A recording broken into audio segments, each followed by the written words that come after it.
Ladies and gentlemen, brothers and sisters, friends, enemies, and comrades. Karibu sana, karibu sana, karibuni sana. I hope you're doing well. I hope you're enjoying your weekend. It's Sunday somewhere in across the world, across the globe. It's Sunday, except if you're living in Asia, probably it's Monday already. If you're living in Kenya, it's kind of getting late, around 8, 7, 8, whatever, 9, whatever the time is. Karibuni sana from where you're watching. Now, karibisha sana. I hope you guys are safe, sound, and doing good, especially you Man City fans who, have had a heavy loss in the hands of, what was that team? I even forgot, but Man City lost. Nevertheless, we're not going to talk footballs. Liverpool just, But anyway, that's not why I'm here. For my dear friends who I exchanged numbers yesterday, still in the process of, my thing is we're trying to create that WhatsApp group. Okay. So we can have our little group there. I'll get it set up as soon as possible. Okay. So I have your numbers. Just stay tuned. You'll get a text from me. And, that's how we are going to communicate. And every time we have a show, we can always just hit each other up and get it, rolling. Okay. So bear with me. Other than that, I am so glad everyone is here, ladies and gentlemen, brothers and sisters, friends and comrades. It's a wonderful day. There's so much happening. As you can see, the topic says anybody and everybody is running for president in 2027. What is really going on? We'll get to that. As you know, the headline is Rigathi Gachagua. He was in Muranga somewhere, gave a speech. I haven't had really the whole speech. I had people comment about it, saying that, he was mentioning about why he and Ruto fell out and so forth, so forth. We'll delve into that. I think it's a 38-minute speech. I've got the time. Why not? I'll play it in its entirety. Try not to snooze. And for those of you who speak Kikuyu, you'll have to help me because I know he was speaking in his mother tongue, his in native tongue, Kikuyu. So for the Kikuyu speakers, please, if you're in the comment section, please let us know what he was talking about. Interpret, okay? Atticus nakuona. Hey, peace to you. Sipna nakuona. Hey, Atticus mwenyewe. Simba. Karibu sana. Long time no see. Well, we've been here before, but I'm glad to see you, my brother. I hope you're doing good, and I hope you're in good health wherever you are, okay? Asante sana. As we continue, like I said, I will start with that clip. There's so much going on again. I had Mbadi. There's a clip of Mbadi who was CS of Treasury, who is the CS of Tragedy. CS of Tragedy. CS of Treasury. Yes. Who, he was trying to, he's still trying to defend the government getting into this contract with Adani. And also, defend Raila Odinga's, pronouncements on his support for the Adani company. It was ridiculous. I'll play it. It's actually hilarious if you get what I mean. But let me just read what Atticus is telling me here. Ruto is fracturing voting blocks, Moi style. All he needs is to get a runoff with control opposition. Yani his preferred of Atticus. That's why they call him Atticus. Atticus has hit the nail on the head. Piach. This is what we were talking about yesterday. Yes. The Atticus syllabus inaenda mbio sana. Please, take me slowly. Come slowly. Please. You're coming to unakuja sana. Pore. Ndio nimeamka. Hata sijakaa chini. I haven't settled down. Umeanza kunichacham. Yani kichwa imeanza kubaro mimi. Which bar? You've already started. Mimi hata sijafungua fridge. Wewe umeanza kukata kitunguu, umeshawasha moto, umeanza kupika. Ruto is fracturing voting blocks, Moi style. All Aya. Listen to this man. Listen to this man. He's saying, listen to him very carefully. He's saying Ruto is fracturing voting blocks, Moi style. All he needs is to get a runoff with controlled opposition, yani his preferred opponent. Absolutely. This is why people like Matiang'i are suddenly running. I say they're running. Okay? To hive off votes from Kisii. Absolutely. You see, Mount Kenya is Ruto's biggest threat. But if Ruto can control who gets to run, inaweza leta shida. Hey, House of Heru is also joining me. Tukae mstari wa mbele. Too early to predict. Ruto will be in exile very soon. That is the goal. If we can get him to exile, that will be wonderful. That is the goal. We want him to run out. We're gonna chase those crazy ballhead out of town. Aya. Listen, here comes the con man coming with these complaints. We won't take no bribes. We've got to stay alive. We're gonna chase just... Okay, for those of you who know Bob Marley, tuingie, unajua nakunywa kahawa leo, yeah? Kuja polepole. House of Heru and Atticus mumeingia na fujo leo. I like it. I like the way you guys think. You're very smart people. I am so privileged to have people like this in the show. They see it like it is. Wanaiona kwa mbali. Wamemwonea 18. Both of you are very correct in this sense. As Atticus have mentioned, we know why everyone is popping up becoming a president, as Atticus have explained. And House of Heru is telling us, hold up, we might not even get there. This man might run to exile. Because the way things are going, hey, polo piach, tibim tabam, hey, tuendele. Karibuni sana, please come. Mkae mstari wa mbele, as my friend on the other side will always say, mkae mstari wa mbele. If it's your first time coming here, this is Kenya Revolutionary Channel. We talk about Kenyan politics, or Kenyan politics, whatever the case is you want to call it. Come in. I'm giving you time to settle down. If you're eating, have a sit. Weka chakula chini. Kama unakunywa pombe, chuka sip, kaa chini. Maji, take a sip, kaa chini. Tune in. We are about to go in and dissect this politics. Unaona already Atticus is in chapter 5. We are still opening the introductory part of the course. House of Heru is in chapter 5.2. Wote wamekaa hapo, wameshapita ile chapter ya kwanza, syllabus inaendelea.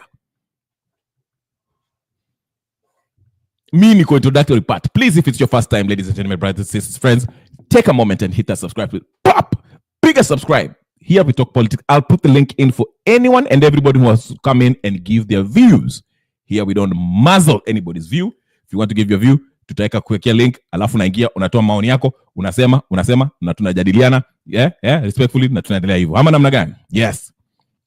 A hot cup of tea is on the desk right now. Tuende hey, Atticus, wewe, Atticus. Hey. Sawa. Mimi ni kahawa tu, kahawa. Tuende kazi, kahawa. Mimi ni kahawa. Leo ni kahawa. Yeah? Tuliwacha pombe. I want to start with this speech. I don't know, should I start with Mbadi's speech or should I start with Gachagua? Let us make Gachagua the main meal, eh? Let's make Gachagua the main meal. Let's go to Mbadi, because Mbadi has turned into a comedian, a full-time comedian, a stand-up comedian. Mbadi should have his Netflix feature as a stand-up comedian, and he will sell more than 50 billion viewers will tune in. Mbadi is that ridiculous. He's that funny. What is his first name? Something Mbadi. What is Mbadi's first name? I forgot his name. I'm going to call the Netflix to give Mbadi a stand-up feature. 1 hour to try to make us laugh. by trying to convince us that this government is a responsible one and is doing the right thing. The same body who 6 months ago was yelping, bleating like a goat, telling us how Ruto is destroyed, the skunk in Ruto's government. Do you remember? You know something. Hey. Do you remember? Let me play you Mbadi. Mbadi is a comment. Even in fact, in that clip, even one day he was like, "Hey, yawa, mi naongezanga roiko lakini roiko ya Mbadi is too much." Mbadi, let me show you Mbadi. Let me show you Mbadi. I'm telling you this. Aye, Mbadi. Let me tell you. Let me go there. Let me show you Mbadi. You today is when you'll do Mbadi. Mbadi. Na amekunja sura. Wanaita wangmatek. Macho ngumu. Tuangalie. I got you. Twende. Tulieni. Nyinyi tulieni. Si nimetulia ama hamjatulia? Okay, wacha nionyeshe Mbadi. Ndio mtajua Mbadi ni nani leo. Nyinyi hata mjuange Mbadi. Mbadi said, even Nani, what's his name? One day he was in the new, one day he just shook his head. He was like, "Hey, Mbadi, that was too much. Too much, Royco. Umeweka chumbi na Royco imepita." Ninawaambia. ODM are lame ducks. The fact that Wandai said something different to Ruto regarding Adani means Wandai is not on the loop. These ODM works are nothing more than village flower girls from Sawagongo. Sawagongo. Atticus is on one today. Tutaangalia, tutachunguza hiyo chai unakunywa ni chai na gani, kwa sababu leo uko moto kweli kweli. But anyway, I'll get to Mbadi right now so we can let me get to Mbadi. Let me get to Mbadi first before we go to Gachagua, because Gachagua is the main man. But Mbadi was, I'm telling you, watch it. Let me just go there first. Hold on. Wait a minute. Mko sawa? Okay, tukae mstari wa mbele, please guys, continue. The first order of business, as you know, the first order is always to like and subscribe if you haven't subscribed. Mama namna gani? Haya. Nani namuona pia, karibu sana Jack Okelo anatuambia ODM experts bore kabisa, tumbocrats, I hate them, taking Luos for a ride. Hey, haya. Wacha nakuja na Mbadi. Hujasikia Mbadi bado. Mbadi utasikia Mbadi. Hey, hata wewe mwenyewe utasema kweli Mbadi huyu. Mbadi. John Mbadi. Here it is. Here is Mbadi. Let me play you Mbadi. Mbadi is something else. You have to laugh. You cannot go. This one is, nilikwambia Mbadi is a standard comedy. He needs a Netflix feature for 1 hour. Him entertaining us. Here is Mbadi. Ladies and gentlemen, stay tuned. Here's Mbadi. Hold on. I think what Raila said is Adani has done some projects in some places and can be seen. Like in Mumbai, they have done an airport, an excellent airport. Whether they corrupted, that one we cannot know. When sisi tunaishi India, nijue amebribe watu huko kujenga airport. But now that there was special investigation by the US government, and they have discovered there was bribery. The best action for any responsible government is to terminate any other dealings with such an entity. We were going through the process of validation and the due diligence. And if someone does not disclose some material facts about themselves, how would you know that they have bribed people elsewhere? You can't tell.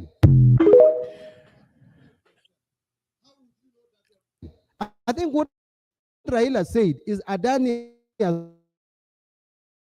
done some projects in some places and can be seen, like in Mumbai. So, I had this discussion with a wonderful panelist here yesterday about this whole idea of coming into a contract with clean hands. Basically, it's called acting in good faith. When you're coming to a contract, okay, you have to act in good faith. Now, before I even start deconstructing what Mbadi is telling us, Mbadi is taking us as a fool. That's why I'm saying, take note of how Wandai, you guys look at the clip and look at how Wandai is reacting. You laugh because Wandai is like, okay, bruh, this is ridiculous. You took it up another notch. Like, this is ridiculous. But I will do. Nimekasirika. Let me play it again. Atticus is saying, Mbadi is insane. He's saying, it's called investigation and due diligence. Thank you. Ebu Wambie. Eh? They don't get. House of Heroes telling us, the cult of, sorry, let me read it very quick before I play that Mbadi again. The cult of Raila, the grandmaster is fallen. His followers are drunk with Ruto's tainted charmness. Is it chums? Okay, chums. Okay. I'm not sure. Jacko Kelly saying, what I'm happy about is that the bread-baked government will be swept away in 2027. That I'm sure about. Hey, don't be so sure. They might change the constitution, my friend. These people are very crafty. But let's listen to this comedian called Mbadi. Mbadi is entertaining. I love it. I can play this this clip for 10 hours straight because the ridiculousness in this is astonishing. I think what Raila said is Adani has done some projects in some places and can be seen. Like in Mumbai, they have done an airport, an excellent airport. Whether they corrupted, that one we cannot know. When sisi tunaishi India, nijue amebribe watu huko kujenga airport. But now that there was special investigation by the US government, and they have discovered there was bribery. The best action for any responsible government is to terminate any other dealings with such an entity. We were going through the process of validation and the due diligence. And if someone does not disclose some material facts about themselves, how would you know that they have bribed people elsewhere? You can't tell. Okay. Let's break it down. So he's trying to say that Raila only say that Adani has done some projects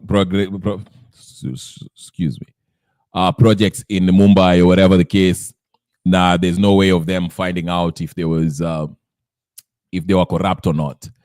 Again, as soon as this information came out to the public, thanks to Amenya, who was a whistleblower in this whole process. Once Kenyans found out about Adani, there were video clips after video clips and video clips. You can simply, with just the tips, at the tips of your finger, you can just go to your computer, type in on YouTube, Adani corrupt deals.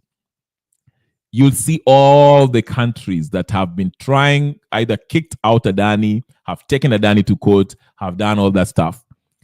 It's there. Even India, the country of its origin, the where Adani comes from, okay? The Indians don't want them because they know how corrupt that company is. So here comes Mbadi. He's telling us that, Raila was just saying that this imefanyiwa ilifanya kazi nzuri projects, good projects in Mumbai, and that if somebody does not disclose, or rather disclose that information, that they've been accused of corrupt deals, bribery, and all that stuff, if they don't disclose that, how will you know?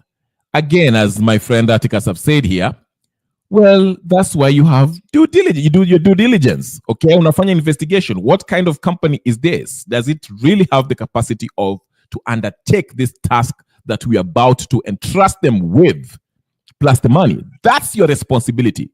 Then he stands there and tells us, after the special investigation by the US is when we discovered Adani was corrupt. No, you did not need to wait for the US government or the US Nino to do the investigation, special investigation. Okay, it was right there. Martha Karua was posting pictures, and in her Nino, majority of Kenyans were posting video clips of India, Bangladesh, Sri Lanka, Australia, wherever, Switzerland, about Adani corrupt deals and how they've been kicked out from other countries. It did not need, you don't need the FBI to do investigation, a special investigation, for you to know that Adani is a tainted company. You don't need it. All you have to do was just look at your Twitter page. I don't have to be a special investigator to know that Adani is a dodgy company. Okay? Then unakuja hapa unatuambia you're trying to Nani. Then Mbadi is also continues to tell us that they were in the process of investigating to find out more about Adani. If you're in the process of finding out more about Adani, why were you quick to sit down and sign the papers, the contract, like when I was telling us they will continue going on with the Contraco? It took Tony Gatoka to go to court to halt the process, which is supposed to be adjudicated on the 27th of this month, which is next Wednesday. Mbadi should be arrested. Mbadi should be arrested and should be taken to Kodiaga maximum prison for 48 years with no possibility of parole. He should be on solitary confinement 23 hours out of 24 hours. To come out 1 hour for shower and for him to get some vitamin D from the sun, then take him back to that dungeon in Kodiaga. And every day he should be caned, whipped 3 times, using a hippopotamus tail.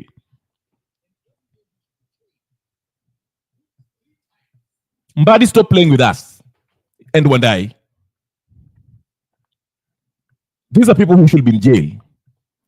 Wandai should be in jail for 50 years for saying that the Contraco deal should go on. 50 years. No possibility, and no president should pardon them. You can't, no, we can't play these games.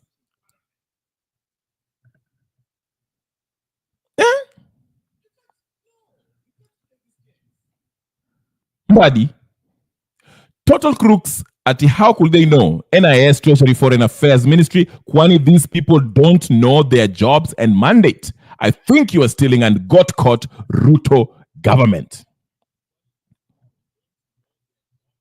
Heru says, what an idiot. Absolutely. Atticus now says, greed can drive a person to insanity, it seems. Ata macho yake imemoko kama ya night.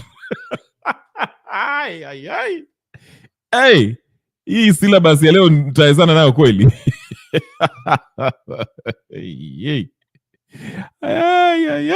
Same kind of wisdom that got corrupt guys from Venezuela.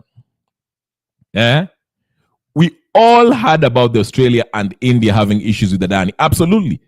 All you have to do is get to YouTube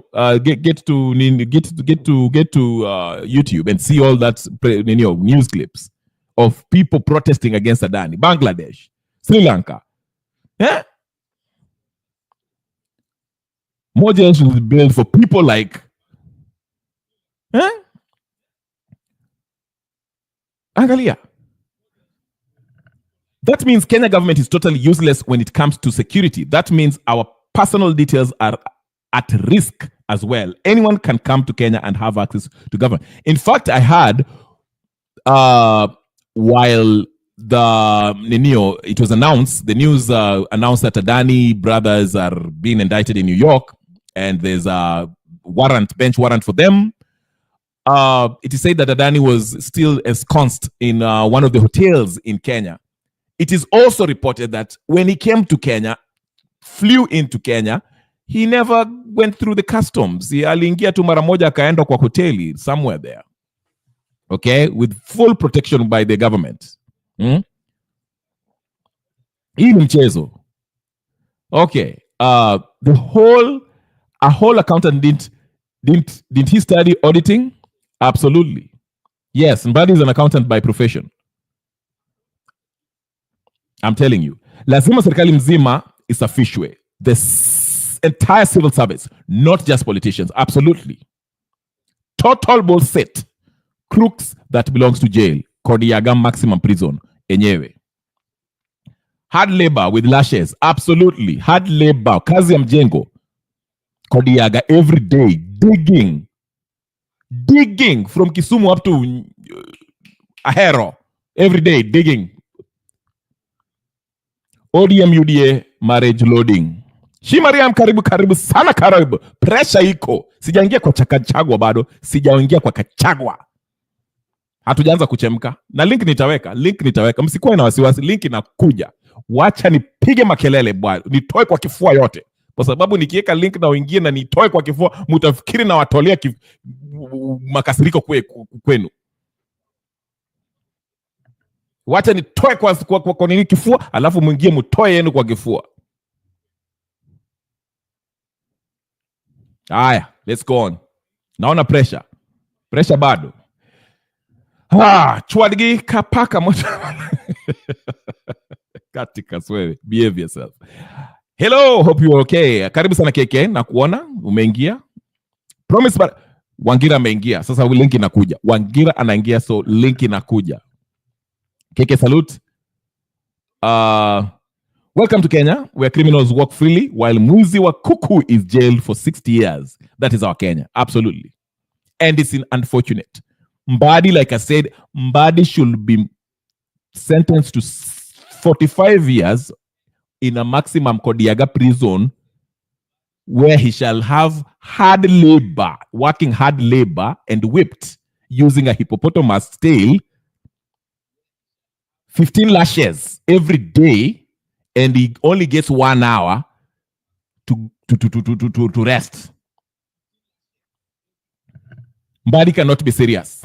Mbadi, don't insult us. Even when I in that clip was like, this guys, I'm telling you. That is the head of the treasury. Watch an ingize nani. I'm getting to the mail is atujaingia nani, atujaingia Gachagua atujaingia kwa Gachagua. Gachagua was in Muranga. And I'm glad that I hope there's Kikuyu speakers, they'll help us tell us, wainterpret watuambie Gachagua alisema nini. Maana Muranga walisema Ruto lazima aende. Then we shall get to the main Ninio. What is going on? Everyone and their mama is running for president of Kenya in 2027. What is going on?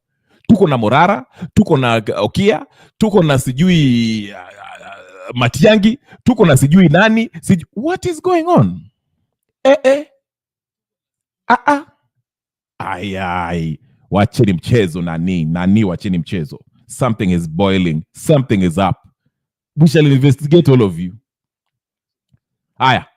Mbadi one more time, then we get to Gachagua, the main mail, and then watu waingie hapa. Chief Nigus karibu naona hapo. I can see Wangira is also here. Very, very, very wise man, very knowledgeable. So let's get to this, then we shall niangushe link alafu ndio watu waingie. Ama namna gani? Aya, let us look at this man who's supposed to be in Kodiaga one more time, just for those people who missed it. Because I know most people didn't hear this. But I was shocked beyond I think what Raila said is Adani has done some projects in some places and can be seen. Like in Mumbai, they have done an airport, an excellent airport. Whether they corrupted, that one we cannot know. When sisi tunaishi India, nijue amebribe watu huko kujenga airport. Kama haukujua ati whether they bribe them, then how did you know about Mumbai project being built by Adani in the first place? Mbadi sometimes, Mbadi, look at his eyes. You can tell he's excellent airport. Whether they corrupted, that one we cannot know. When sisi tunaishi India, nijue amebribe watu huko kujenga airport. But now that there was special investigation by the US government, and they have discovered there was bribery. The best action for any responsible government is to terminate any other dealings with such an entity. We were going through the process of validation and the due diligence. And if someone does not disclose some material facts about themselves, How would you know that they have bribed people elsewhere? You can't tell. Mbadi. Now he's trying to twist it as if Raila didn't say what he said. Do I need to play what Raila said again so we can compare notes of what this man is telling us? Yeah? Tunaweza kurudi hapo very quickly and see what Raila said. Alafu tungie Gachagua, because Gachagua today was in Murima. I think he was in Muranga, if I'm not wrong, and had a raucous reception by the people. They were happy to see him, and apparently his speech ruffled some feathers. Well, excited the masses, okay? And people started asking, what is going on? Okay? So there's also people talking about there's a secret, what do you call it? Shuttle diplomacy talks between the president, Ruto, and Uhuru Kenyatta. Now, I don't know how true that is, but we'll find out. We'll find out as the day goes by. I don't want to take you huku na pale. Tukianza kuzungumza mambo ya Gachagua, we will kind of address that, okay? Let's just compare what Mbadi was trying to convince us. We have the clip of Conman Sidindi mwenyewe Thiringenye, Ayatondo Poda, Chuor Eda here telling us about Adani, okay? Let's see here very quickly. When I was the Prime Minister of Kenya, I have a chance to interact with the PPP proposals in question. It is my duty to state what I know about them. When I was the Prime Minister of Kenya and his activities by the Prime Minister Narendra Modi, while he was then the Chief Minister of the state of Gujarat.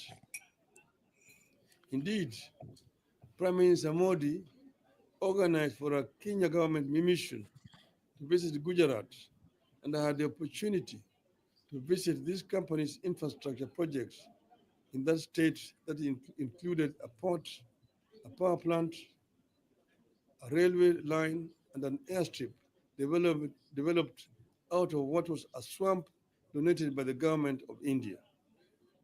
I'm talking about a Adani group of companies. I also visited the city of Mumbai to see the electricity projects set up by the company, where it serves over 13 million consumer meters in metropolitan Mumbai and the industrial hub of Mundra Special Economic Zone. Adani Energy Solution Limited has a cumulative transmission network of 21,783 circuit kilometers of power transmission lines and 61,687 megavolts ampere transmission capacity. The company owns more than energy infrastructure than Kenya, Uganda, and Tanzania combined. And I'm also saying that there needs to be transparency in dealing with these issues. Otherwise, you're likely to try to condemn very reputable companies, as you see stories like Adani Gate.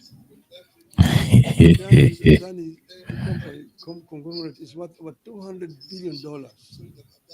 It cannot be an Adani Gate. There you are. Mbadi.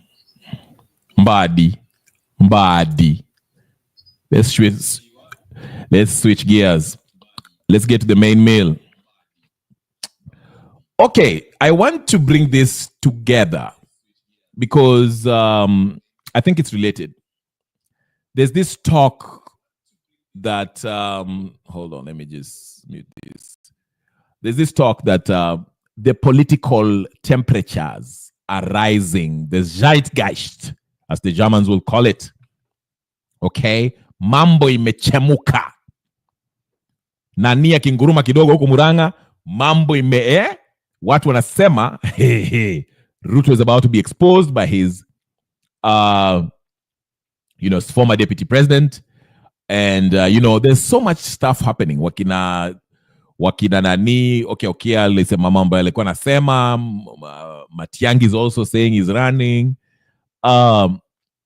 It seems like a lot of people are throwing their hats in this ring for 2027. And like I mentioned yesterday, okay, and before I even talk about the splitting of the votes, to me, the fact that these people are so eager to run for president in 2027, it takes away from the very struggle the Gen Zs initiated, which I think was very noble. The struggle was basically to remove Ruto. At first, it was about the finance bill, of course, and we did the infamous Occupy Parliament, which succeeded successfully. Okay. Then the next step was, let's go occupy State House. Let's remove Ruto through popular revolution. Okay. That didn't go to plan because, okay, of course, the Ninio,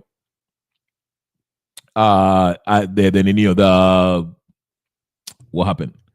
Ruto clamped down on the influential people like Hanefa, okay, and others. We saw Castumwell already jump ship, he's an ODM, and so forth. You know the story, okay?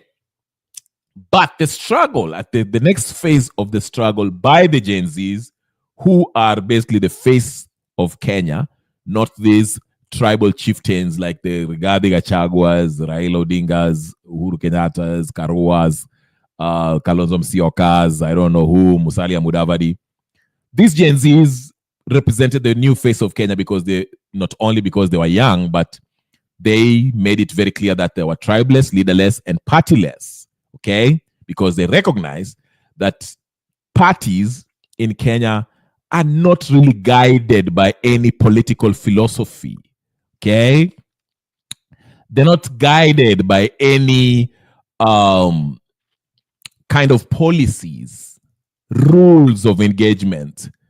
Ideologically, they're bereft.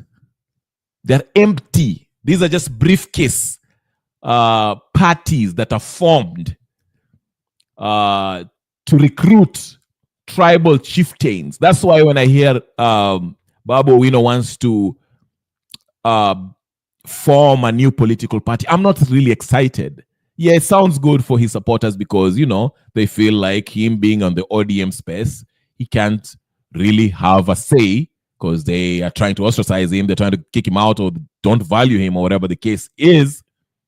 But at the same time, yes, he will form his political party, then maybe join in with Didi Njoro and a few others.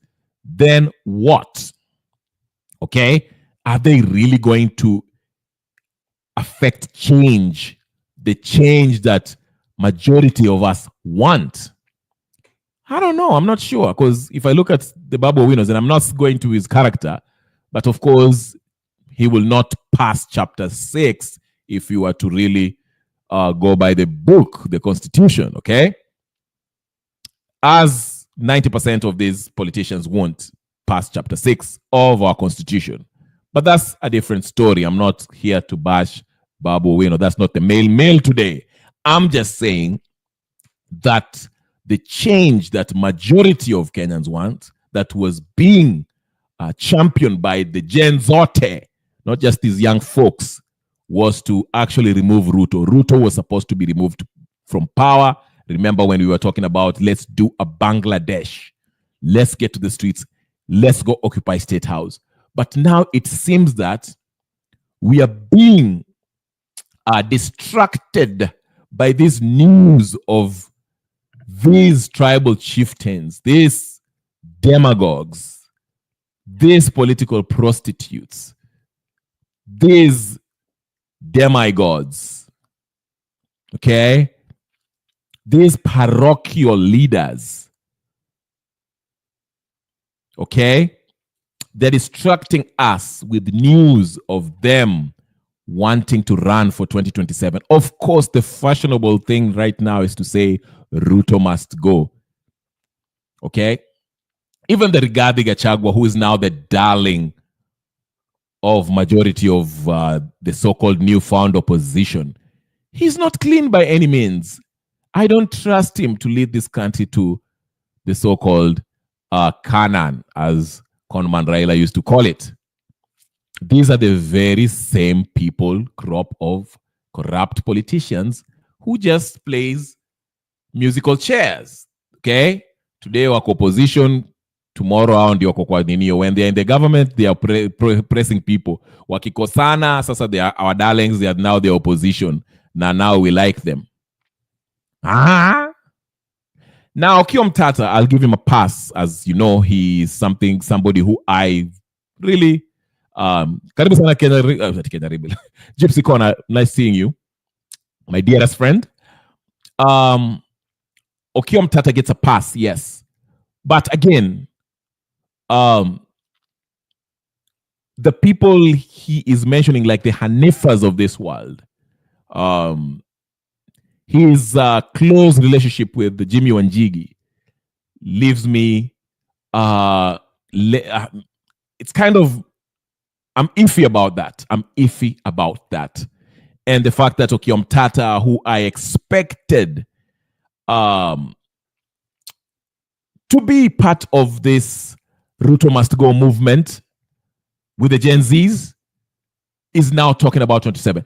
That in itself is not a bad thing. Like I say, everyone has a right. Hata wewe ukitaka kusimama, Morara and all these people want to stand up or say, I want to run as the president of Kenya in 2027. That's well and good. But I'm just saying, for somebody like Okiya Mtata, who knows where we are on this phase of the struggle, why announce that you're running for presidential candidacy in 2027 while you know there's a huge job that needs to be done? The system is the problem, is the rot in the system that needs to be changed, and we need a complete overhaul starting from the executive, then legislative body, then the judiciary. So if you know the system is rotten, why again would you mention 2 years down the line, 2 years before 2027, that you want to run for president, which means you're in effect telling us that it's okay for Ruto to continue with the looting, with the atrocities that is been committing up to then, with the hopes that when you reach 2027, you'll have enough votes to remove Ruto. But the problem is, given the system, you're not going to win, Mr. Okiya Mtata. We have to just be very honest with ourselves and tell each other face to face. It's a wonderful idea that you're going to run, especially most Gen Zs, Gen Zote, want you to run in 2027. That's not a problem. But the problem is that by you mentioning that at this juncture of the struggle might not be the best option, might not be the best idea. Now we want to concentrate and see how we can overhaul the system. We want to see how we can remove Ruto. He has refused to renew the IBC, okay? Because he knows when the IBC is there, we'll start getting rid of these parliamentarians who have been voting in his favor and putting in MPs that actually can impeach him. So he knows he's delaying the game. We want to remove Ruto through a popular revolution because you can't rely on judiciary, because any case that ends up at Martha Koome's lap will probably go the Ruto's way. Ruto will make the phone call. Any bill that goes to the legislative body will go the Ruto's way, as we saw with Rigathi Gachagua's impeachment. Don't even mention the executive, because Ruto is going rogue, or has gone rogue, or is going berserk. with a constant, consistent abrogation, perfidies, breaking the constitution like it's nothing. Let's get to Gachagua. Tafadhali mkae mstari wa mbele. Mkae mstari wa mbele. Muhiti hizo hiyo like button na hitiwa like na mwanze kusubscribe kidogo. Okay? Na mkitaka kuingia kwa studio, the link iko hapo hivyo. Let me just start with this Wangira. Let me just start with the videos of the former deputy president Rigathi Gachagua, because that's the main meal. So we'll get to it as of right now. In another international news that might affect us down the line is this conflict that's happening in Ukraine. It's getting crazy. As you guys know, the outgoing president Joe Biden approved the use of certain ballistic missiles Russia to be attacked by Ukraine, which happened. Russia was attacked and Russia attacked back. So we are looking at possibly World War III, and Israel is continuing its war with Iran, Hezbollah, and other. So these are things that might affect us, especially since Ruto agreed to be the non-NATO ally. Is it non-NATO ally or ally of NATO without being part of NATO? Whatever the case is, basically we are NATO in sub-Saharan Africa. Okay, so if Russia was to attack any NATO ally in Africa, guess who is going to be the first one? Kenya. I think we have one US base in Kenya, and they're negotiating for 2 more. That's another story for another day. But I'm just saying this might eventually affect Kenya if things get worse between Ukraine and Russia, because Ukraine and NATO is basically US leading the Western European countries, UK, Germany, so forth, France, the nations fighting against Russia. And Russia, Putin said, listen, if things go worse, I'm going nuke. You know what that means. So let's pray for the peace of this planet Earth, okay?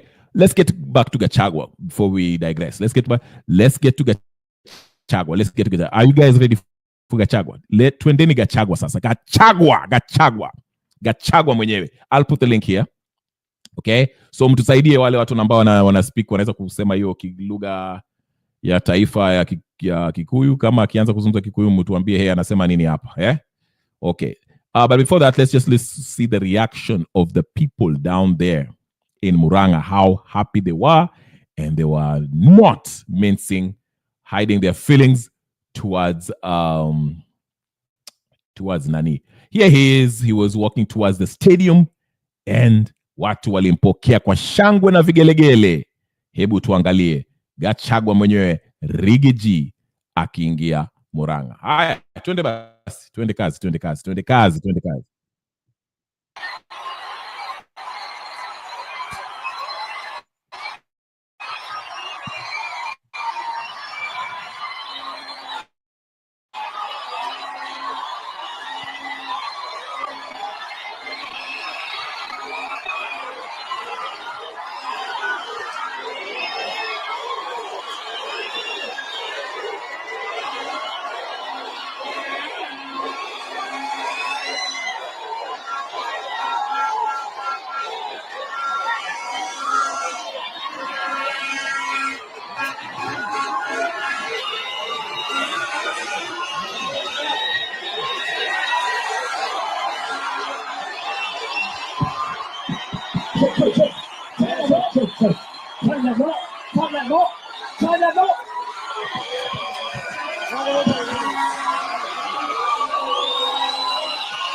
Okay. Hiyo ni moja tu. Tafadhali Mr. Gandhi. Twende bado.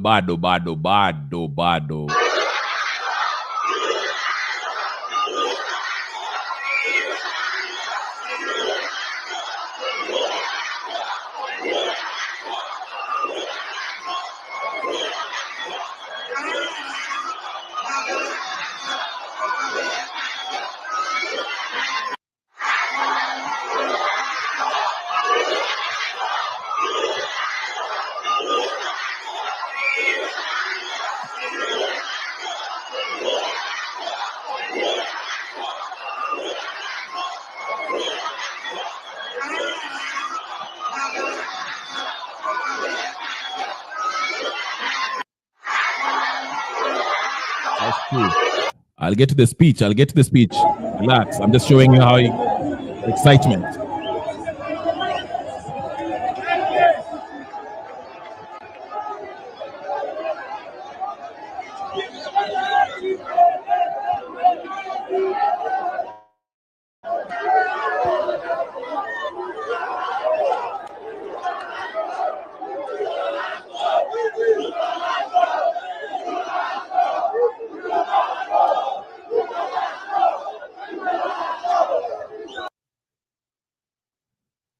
Okay, look at all those young folks. Well, I don't know if they're all young, but they look young.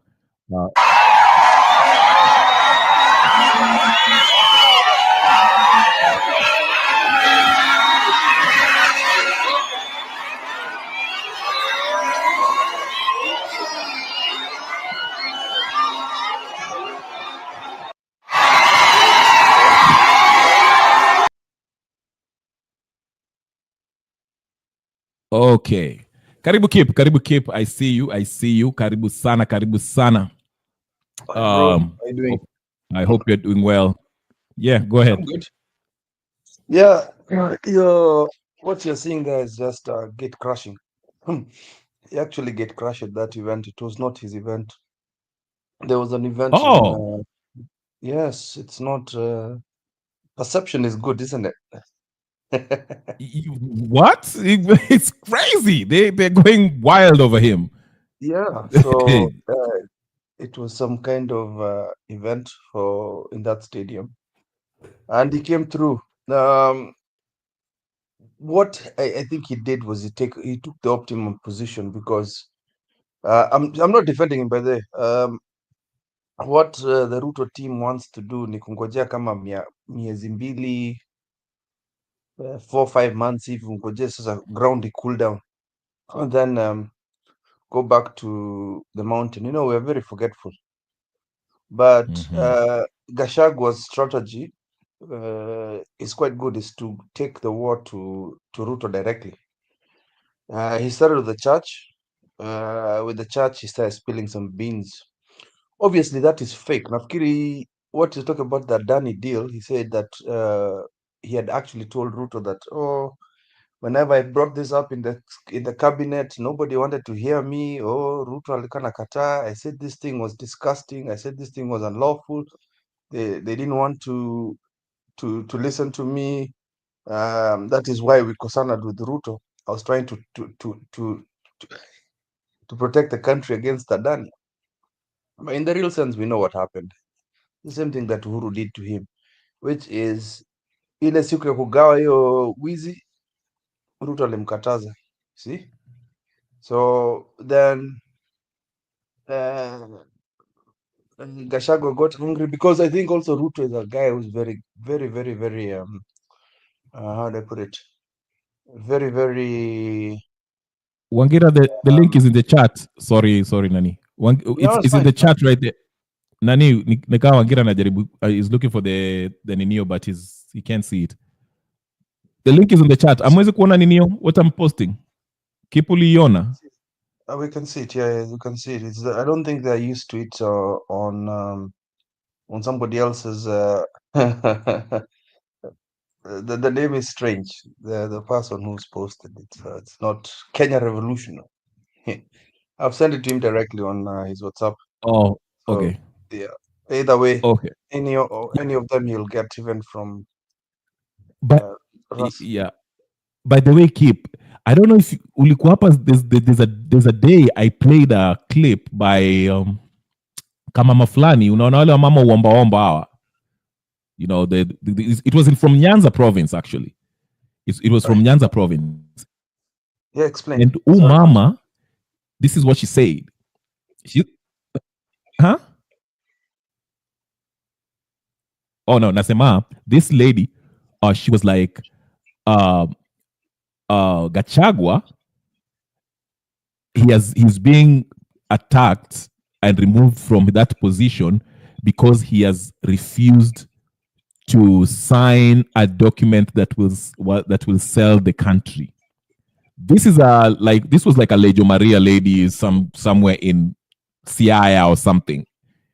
wale wa mama wa kuomba. She was saying that. She was like, that's why he's being attacked. Kwa sababu he refused to sign something from foreign powers who asked him to sign it, and he refused. And that's why they're taking him out. And it's so funny now that he said that, and you can confirm, I don't know, Kama, if you're fluent in Kikuyu or you understand it, No, I'm not. because it said that, sijasikia the whole speech, but people are saying that Gachagua alisema kwa hiyo kanisa ati he was being walikosana na Ruto kwa sababu of that Adani deal. Yes, so I'm connecting the two, and I'm like, whoo, my spiritual stuff was, yeah. It might be true. Sorry, then, go ahead. He said something. No, he actually, in the same speech, he also said it in Swahili, so it's not all Kikuyu. So he did say it in Swahili, where he said that no, he was emphasizing. No, he was being very funny actually. He said that watu wa mlima, so long as usiwachokoze wako sawa, na ukitaka watakunyamaza ukiwachokoza mpaka ukuje kwao. And that is true. I'm beginning to understand what he meant. It's like, if you mess with the mountain, I know we're talking tribal politics here, which is, I don't like talking about it, but it's the truth. The mountain revolts against you when you go to their home.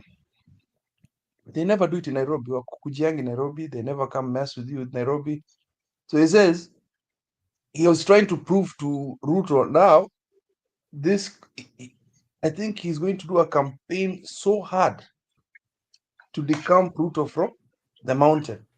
Now, what I don't know what's going to happen is, will Gachagua be told by his boys to keep quiet when Ruto and Uhuru make a deal? Will he be told, calm down?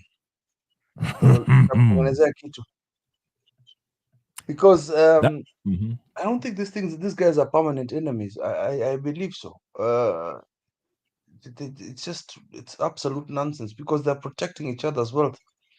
Because once one person slips in that is of substance, maybe like Omtata or Martha Karua. I know you don't like Martha, but that's mine. I like her, but I just don't like her politics. But I actually admire her, Nino. Yeah. So if someone like that slips in, they're going to ask for their wealth. We're going to ask for our wealth back. That's going to be one of the conditions. Anakwanga na ukali.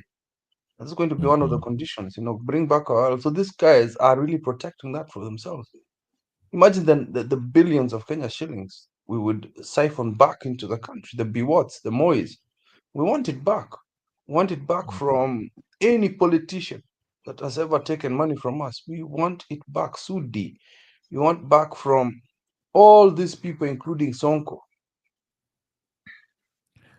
So is it true there's actually a Uhuru and Ruto are working on something behind the scenes? There's a rumor. And the problem with rumors in Kenya, they become true. There's always rumors. Rumor like this, then it happens.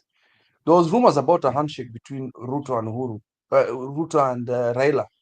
What did we say? Oh, that will never happen. Oh, it will never happen. Raila will never. Oh, we saw Raila was upset. Look at his people. That was one of the people. Look how upset of them. Babu's friend, that's what we said. Babu Siendo. Oh God, look at that. He does an indirect handshake, which is what are they calling it?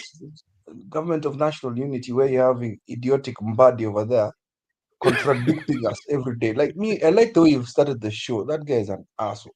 Like, honestly speaking, Ahmed Uza, the first thing you see them in parliament when they're not in government, the kind of patriotism, the way they shout in parliament, the way they Opio and I.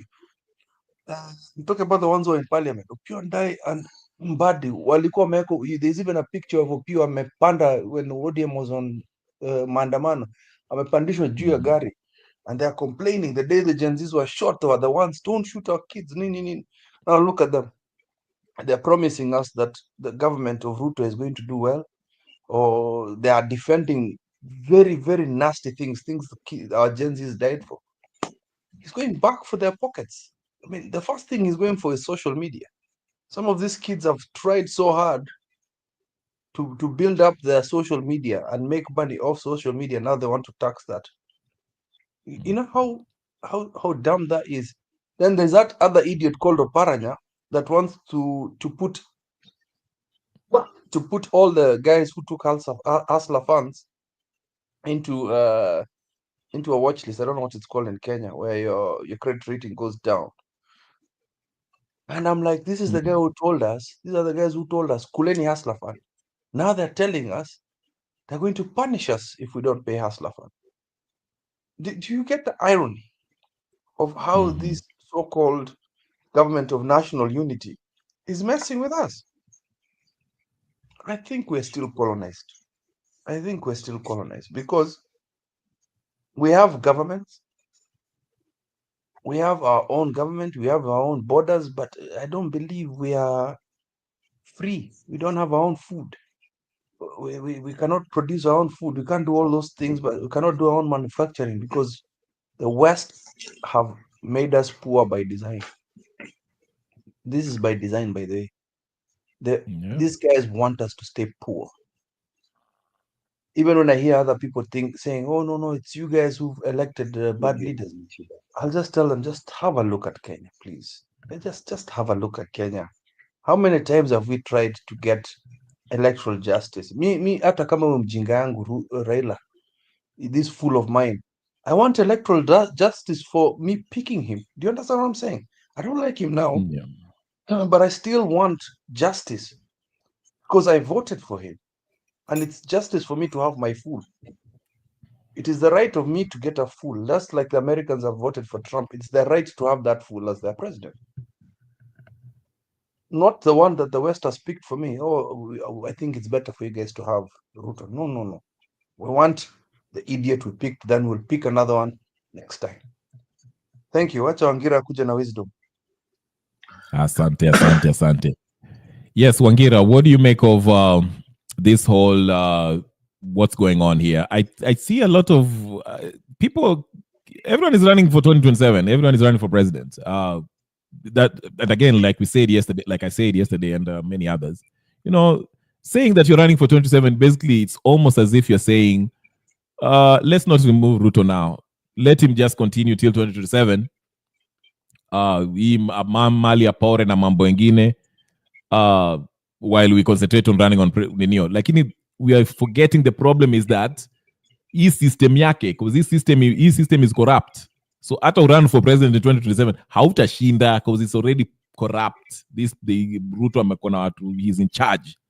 So he will still stay there. And I like what Attica said, one of his comments earlier, where he said he will actually maneuver fanye vitu so we can go to a runoff and have a control opposition who is somebody of his liking, basically, as his main, challenger. But anyway, start whatever you want to start. If you want to respond to what Mbadi was saying or anything Kip said, endelea, karibu sana, uwanja ni wako. Oh, thank you very much. Kip, habari yako. Let me start from, where this guy called Mbadi left. I don't know what becomes of some people when they get into the executive. I don't know whether they end up leaving their brains at home. Mbadi should know very, very well that, is guided under Chapter 6, of the 2010 Constitution. And, his utterances today, the utterances in the clip that you have played, have demeaned the office that he's holding. And by saying they have demeaned the office that he's holding, this is what I mean. For example, Mbadi, is trying to defend Raila Odinga, and he was largely defending Raila Odinga and not even William Samoei Ruto. For Raila Odinga having defended, the Adani, and we know how Raila Odinga defended the Adani group. And, he said that, they have even built, I don't know whether it's an airport or a power plant in Mumbai. Then he went on saying that how can we know, even if there was corruption, how would we have known that there was corruption? Why do we have this term? Why do we have this term due diligence? Why do we have the term due diligence? Because, we are talking about the government of the Republic of Kenya. So if you are the government of the Republic of Kenya and you are entering into a contract with a foreign company, then you need to carry out, due diligence. For example, if I want to borrow some small loan from a bank in Nairobi here, the bank will carry out some due diligence. They will go to they call it the credit reference bureau guys, to inquire, whether I'm credible enough. That's what I call due diligence. Then I wonder, on the part of the government of Kenya, did they undertake, are there reasons to convince us that they undertook due diligence? And you remember yesterday we had a very long discussion, and I was telling you that this matter, despite the fact that it's at the High Court in Nairobi, it's likely to land before an arbitrator in London. And I wanted to know, why do people who sign commercial contracts insist on arbitrators unlike adjudicators? A court is an adjudicator. Then there is the arbitrator. A court is a long process. It will go into inquiring into all those things that you are talking about yesterday, on even the contact of the company, its history, blah blah blah. But the work of an arbitrator, an arbitrator does not adjudicate. He only looks at the clauses of the contract, as agreed by the two parties.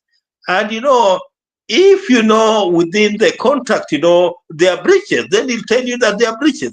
And that's why, many people are agreeing with my position, even writers. I was reading Nation Today, where they are saying that, eventually there will be a burden on the Kenyan taxpayer. Whether Adani gets that deal or they don't get it, eventually there will be a burden on the Kenyan taxpayer.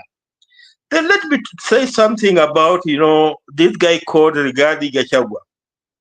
I believe that, when William Samoei Ruto picked Rigathi Gachagua to become deputy president, to become his running mate, and later on deputy president of the Republic of Kenya, he thought that, he would just be that flower girl, because,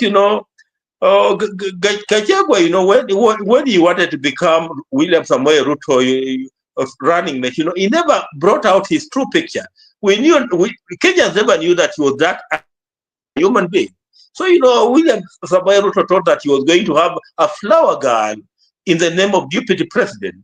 But later on, he discovered that, the flower girl that he thought, Rigathi Gachagua was, is not a flower girl, but is somebody, who can take his own stand as an individual. What Rigathi Gachagua is doing, I'll describe it as, the opening of the servers. You remember the Raila Odinga opening of the servers. So to me, I'm seeing Rigathi Gachagua was started opening the servers here. And today, when he was in that church event, he gave his reasons of falling out with William Samoei Ruto. And he gave the Adani as one of the reasons why he fell out with William Samoei Ruto. Because he claimed that, he told William Samoei Ruto that, the people behind Adani were criminals, the people behind Adani were crooks. And, Adani was not the right company to be contracted by the Republic of Kenya. But, William Samoei Ruto never wanted to hear him. That's what he said. And, he said that, he brought another angle of William Samoei Ruto that some of us have seen from outside, to me, I see William Samoei Ruto as a know-it-all. That, he knows it all. So even if you are his minister, you're supposed to be a Mr. Yes man or Yes woman. So whatever he tells you, you do as what he tells you. You're not supposed to make a contribution, And, cabinets all over the world are supposed to be a collective responsibility, a collective engagement where everybody contributes. Then you agree as a cabinet. That's why it's a cabinet. But, the William Samoei Ruto cabinet seems to be, something that is supposed to be rubber stamping, the policies and principles of William Samoei Ruto. So, he said that, most cabinet ministers were fearful of William Samoei Ruto. They could not even face him. Anytime they saw him pass, they could bow their heads down. They did not want to look at William Samoei Ruto in the eye. And he said that, he was the only person who could look at William Samoei Ruto and tell William Samoei Ruto that, this particular direction we are taking is a wrong direction. And he said another thing that, when they were being sworn in the office, they promised the people of Kenya that, they were not going to demolish, the houses of poor Kenyans. Then when William Samoei Ruto, gave him that responsibility to foresee the demolition of houses of the poor people during the raids that were in the month of, I believe, May or April this year, he told William Samoei Ruto that, me, I cannot undertake that particular role because we had promised the people of Kenya that we'll not do that. So, looking at the direction that, Rigathi Gachagua is taking, it's a direction that is going to give William Samoei Ruto a lot of political problems. Then look at what happened when he went into Ihuria Stadium in Murang'a. I agree with Kip that, he was not invited at that particular event. In fact, that event was a UDA event, to try, this is a UDA event that, that is trying to make things look better after, the impeachment of Rigathi Gachagua. So when he heard that there was an event in Ihuria, this guy, stormed, get crushed, let me use the word get crushed into that particular event. And you saw what happened. And I remember when he wanted to speak and, that person decided to put off, the public address system, the crowd was saying that, no Rigiji, no event, no Rigiji, no event. And, later on, when he stormed out of the event, everybody stormed out of the event with Rigiji, and that became the end of the event. And you remember people saying, Mwizi, then others saying that Ruto must go, Ruto must go. I want to tell Rigathi one thing today, wherever he is. I don't know whether he watches this particular program.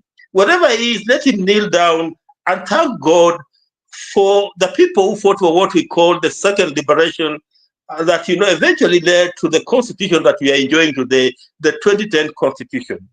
Because, William Samoei Ruto is in a dilemma. And, where things stand, and I told you here last week that, where I stand, I'm not convinced that, even with Raila Odinga's input, William Samoei Ruto can win this particular, can win the elections in 2027, unless he does a Kibaki. That's what I told you. Look at what Taifa Leo of tomorrow is saying. Pumsi hafifu ya Raila 2027. So, they are calling Raila Odinga's input into William Samoei Ruto as Pumsi hafifu, which means, hafifu. Hafifu in Swahili is something that is very weak.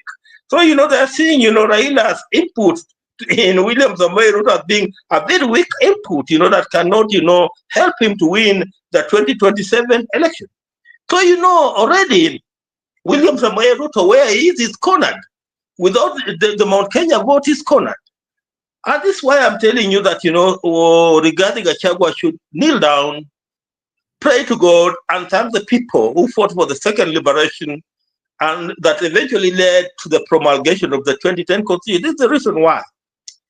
If this was today is 25th of November 2024, assuming this was 25th of November 1988, this is what could have happened. This is what could have happened to Rigathi Gachagua for having spoken against William Samoei Ruto in the church and for having stormed an event in Ihuria Stadium.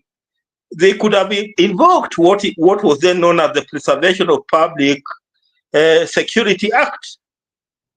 By invoking this particular provision of the law that used to be invoked those particular days, a detention order, they could have accused, Rigathi Gachagua of what we call internal disorder and being a threat to national security.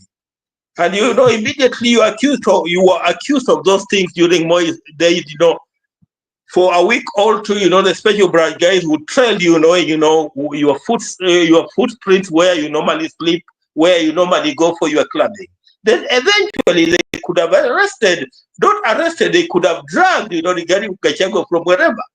And a detention order could have been signed in his name, and the next thing you'd have read in the newspaper would be Rigathi Gachagua detained. So, as much as, we have Daniel Arap Moi phase 2, who is ruling Kenya in 2024, Rigathi Gachagua should be happy that we are not in 1988, that year in 2004, 2024. Because if this was 1988, my brother, Rigathi Gachagua today, as we speak, he would have been a detainee in committee under the supervision of the regional police commander, Nairobi. Let me just stop there, and perhaps I allow Kip to say something. Okay, before I get to Kip, I like how you you've uliamsha the debate. It wasn't a debate, a talk we were having yesterday. Very quickly to respond to Herwe say the FBI should name names in Kenya in the scandal of Adani. They can name it, but FBI can only name it if it has something to do. I mean, this is not their jurisdiction. So unless the Kenyan government asks them to, which I don't see how that will work out. So they don't have a dog in this fight, or this is not a jurisdiction. So they don't report to Kenyan unless one of their citizens or Ruto, the Kenyan government, was involved with the American government, did something to their citizen. That's when they'll come in. And to your point about adjudication versus arbitration, yes, arbitration, they look at the clause of the that contract that they agreed on. But here is the thing with adjudication, where the judges of Kenya, where they'll not only look at the clauses, the clause in the on the contract before they even get there, because you have to remember the main job for the judiciary, the judges, the judicial arm of government in Kenya, is to adjudicate on disputes between two or more parties as it relates to the law of the land, what the constitution says, the law of the land. So it is not only about the contract itself. Okay, before we even get to the clauses in the contract, the judges of Kenya, what they only care about, the judicial part of the arm of government of Kenya, only cares about what. That's why they interpret the law as it relates to that, whether the issue was over the process in which this contract was came about, if Adani acted in good faith, if the government did the same, did the due diligence as it's required, and all that, and as it relates to what the PPP Act says. So that's all they care about. Hizo mambo ya clauses itakuja later. They only care about what the law says. Now, if you go to arbitration, that's where they'll care about the clauses. Okay, you violated this, you didn't do this, you didn't meet your commitment, and they'll do that. That's why I said, if Gachoka wins his case, Ruto is doomed, because he has to pay for that money, because that's what Article 226 subsection 5 says. If the Kenyan taxpayers are not responsible at that point for paying for it. So only that. Now, I wanted to ask Kip this. Kip, the biggest, and this is an opinion, and I want you to just comment on that. To me, I see 2027, the biggest loser will be Raila Odinga. Because what seems to be, what I see happening is this. If he fails in his bid for AUC, which is more than likely, so to me, it seems like he's not going to get it, but maybe he will. Can I say something before Kip comes in? Because there's a point I just forgotten. Okay. Then Kip will come in. Okay. You remember there have been these rumors that there's a likelihood of a handshake between Uhuru Kenyatta and William Samoei Ruto. And it could be perhaps the reason why we are now seeing regarding Gachagua movement in Mount Kenya. And this movement, Gachagua's movement in Mount Kenya, are specifically for purposes of solidifying Mount Kenya. And I remember today, he uttered a statement that you need to keenly observe.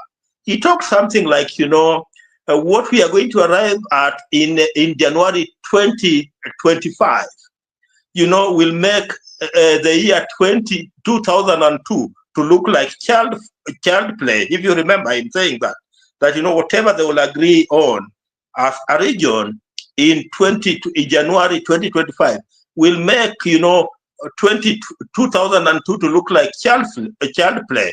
And the 2002 that he was talking about, is the removal of Kanu from power. That's what he was talking about. So I tend to believe that Gachagua could have noticed that the rapport between Uhuru Kenyatta and William Samoei Ruto could be developing. And to kill this rapport, is for him to run to the ground and try to do what he's doing. And you can see the impact. The impact is big. That if Uhuru Kenyatta makes a mistake of uniting with William Samoei Ruto again, then he's likely to be left with an egg on the face, the way he was left with an egg on the face when he supported Raila Odinga. That's the point that I just got it. Okay, good point. I see it this way. I don't believe Uhuru Kenyatta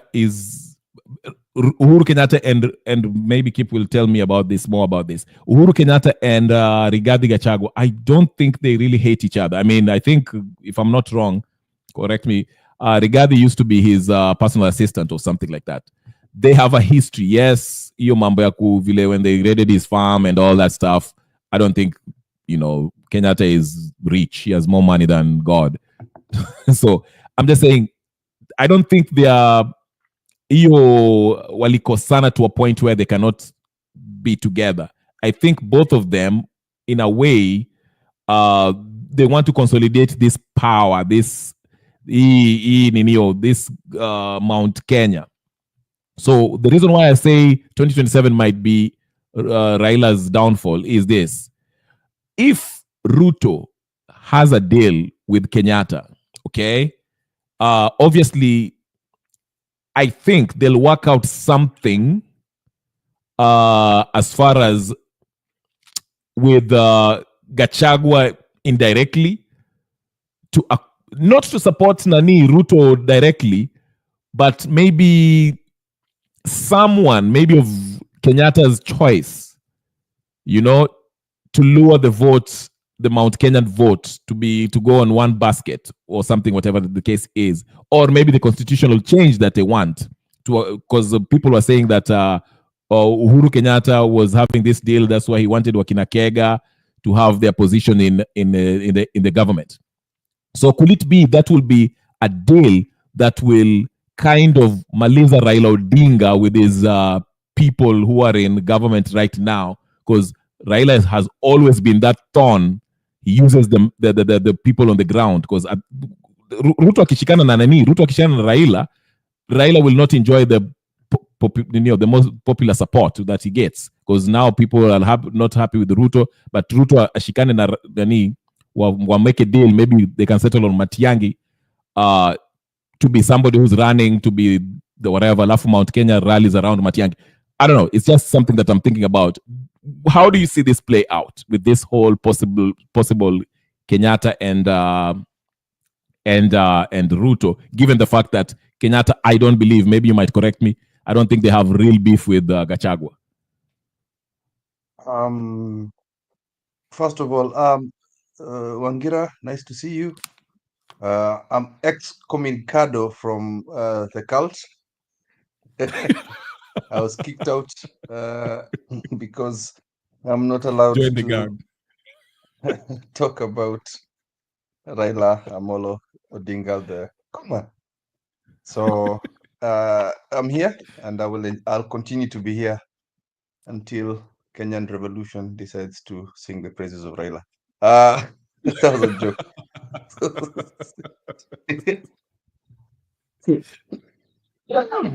So, from what you're saying, I think you guys are a bit afraid for nothing. First of all, I don't think the anger Uhuru has with Ruto is as deep as he has with Gachagua. Gachagua really betrayed him, if you think about it. This is the so-called kingpin of Mount Kenya, and Gachagua has been trying to dethrone him and embarrassed him in front of his own community. Ruto tu ni kukimbia kimbia during his run, so long as unajua akishiba asumbui. I don't even think Uhuru was even bothered about it. Let him run around, talk his nonsense.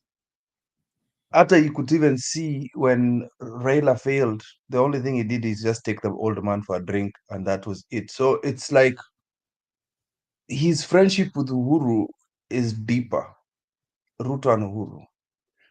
So I think Gashagwa will never, and Uhuru would never work either way. But remember, I said never about Uhuru and Raila and and Ruto. But I still believe there's more hate because you've been dissing me for years. Remember, it was Gashagwa's team that dissed Uhuru in his own camp. Unajua unakuja kunitukana nyumbani. Ruto never used to do that. All he did was go to churches and talk about hustler, hustler, hustler, bottom up, and that was it. Then he had the other people go and abuse Uhuru in public. So that is my first thing. Then these many candidates is kind of good because you can see Raila stronghold will call the Western Bloc now will be split, and the split is quite good because you'll have the DAP candidate. The DAP candidate most likely because DAP is deeper than people may think. The DAP candidate number one, that is a sponsored party by Uhuru. Number two, Matiang is part of DAP, so means part of Nyanza has gone and part of Western. And DAP might even go and sweep ODM because you can see people having shaky feet like Sifuna and some Western leaders came to meet together because of how Raila has been behaving. So, I mean, I've been seeing the behavior of Western. I know it's never been united, but this time it's very, very, very shaky. You can see even the Azimio people are talking outright against uh, Raila. Like you see this young man, what's his name? This new MP, the Oh drunkard. yeah, Nani. What's his name? Selassie. I know we're talking Selassie. Yeah, yes. Yeah. So Mhm. you can see that they're outrightly talking really bad about Raila. So the only blocks he'll have is Nyanza, but then even Nyanza, the youth are a bit iffy. They're not feeling it because Babu can go and sneeze there. I've been hearing rumors about Tibim, the Tibim party. And now you can see that's another split. You know, you might be screaming Baba, but Baba has got some sway. He could try and, you know, build that party of his in West. That's another split. So that is something that Ruto is relying on. Gashagwa will not let go of the mountain. Now, I'll tell you where I think the biggest successor, the person who's going to get the most success here, and it's somebody we're all kind of ignoring or undermining because he's always been a watermelon, is Kalonzo. Kalonzo has been wooing Kashagwa all these months. He's been wooing him, and the Kamba Nation is large. The Kamba Nation actually goes into the coastlines. So there are bits of Mombasa he'll come start sweeping. Now, if he has a strong candidate or partners with a very strong person in the coastal region, that is it for Ruto. Ruto will only have Rift Valley and some of Raila's bakshish. Now, again, the way you're saying now if Raila decides, oh, I'm coming back, Ruto becomes very weak. So when I was trying to explain to you, looking at formulas of the past, ignore it. Look at the formulas now. The formulas now, there are very strong candidates coming here. The other split of Western is actually Okiya Omtata. They like him there. So Raila hapa amepoteza kabisa Western. So that one you can. Then Central, you've got Boniface Mwangi in there also. Again, another youth leader there. Nairobi is all over the place. So another stronghold of ODM. The youth do not want to hear him, and most of these voters have gone up. My age mates wamechoka naye. Guys who are millennials and below, we are tired of that garbage. It's like my friends on the other channel who still will praise him and say, oh, DM, oh, Babanam. But you can even hear the kids in Jacaranda really tired and fed up. They're talking about Kalonzo. For me, I'll try. We're a very small party. I'm for Martha Karua. But looking at it, Kalonzo looks very, very strong right now. Very, very strong. Sitting with Kioni. then he adds Rigathi Gachagua, then maybe he adds somebody from the coastal region, and then when it comes to that 50+1, they discuss that with Matiang. Kwisha nguvu, who's going to talk to Ruto? And then of course the Luo nation will be like, oh, okay, this is not good. They'll come to Matiang or Kalonzo. So Ruto is not as strong as you may think. There's that perception that the Luo nation will. No. The Luya nation is the key, and that key is giving me hope. And one of the keys is somebody from Nyanza joining up with them, and that's Matiang. So don't be afraid. It's good to have it this way. Morara is another person from Nyanza. Huyo tu atanyamazishwa tu kidogo hivi, ataambia young man, relax. We know what we're doing here. Seriously, if Matiang goes and sits down with him, she will give you something.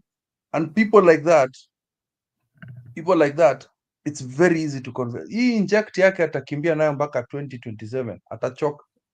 Same thing with Boniface Mwangi. Boniface atakimbia choke, alafu ataambia na Okiya Mtata, because they have the same mentality.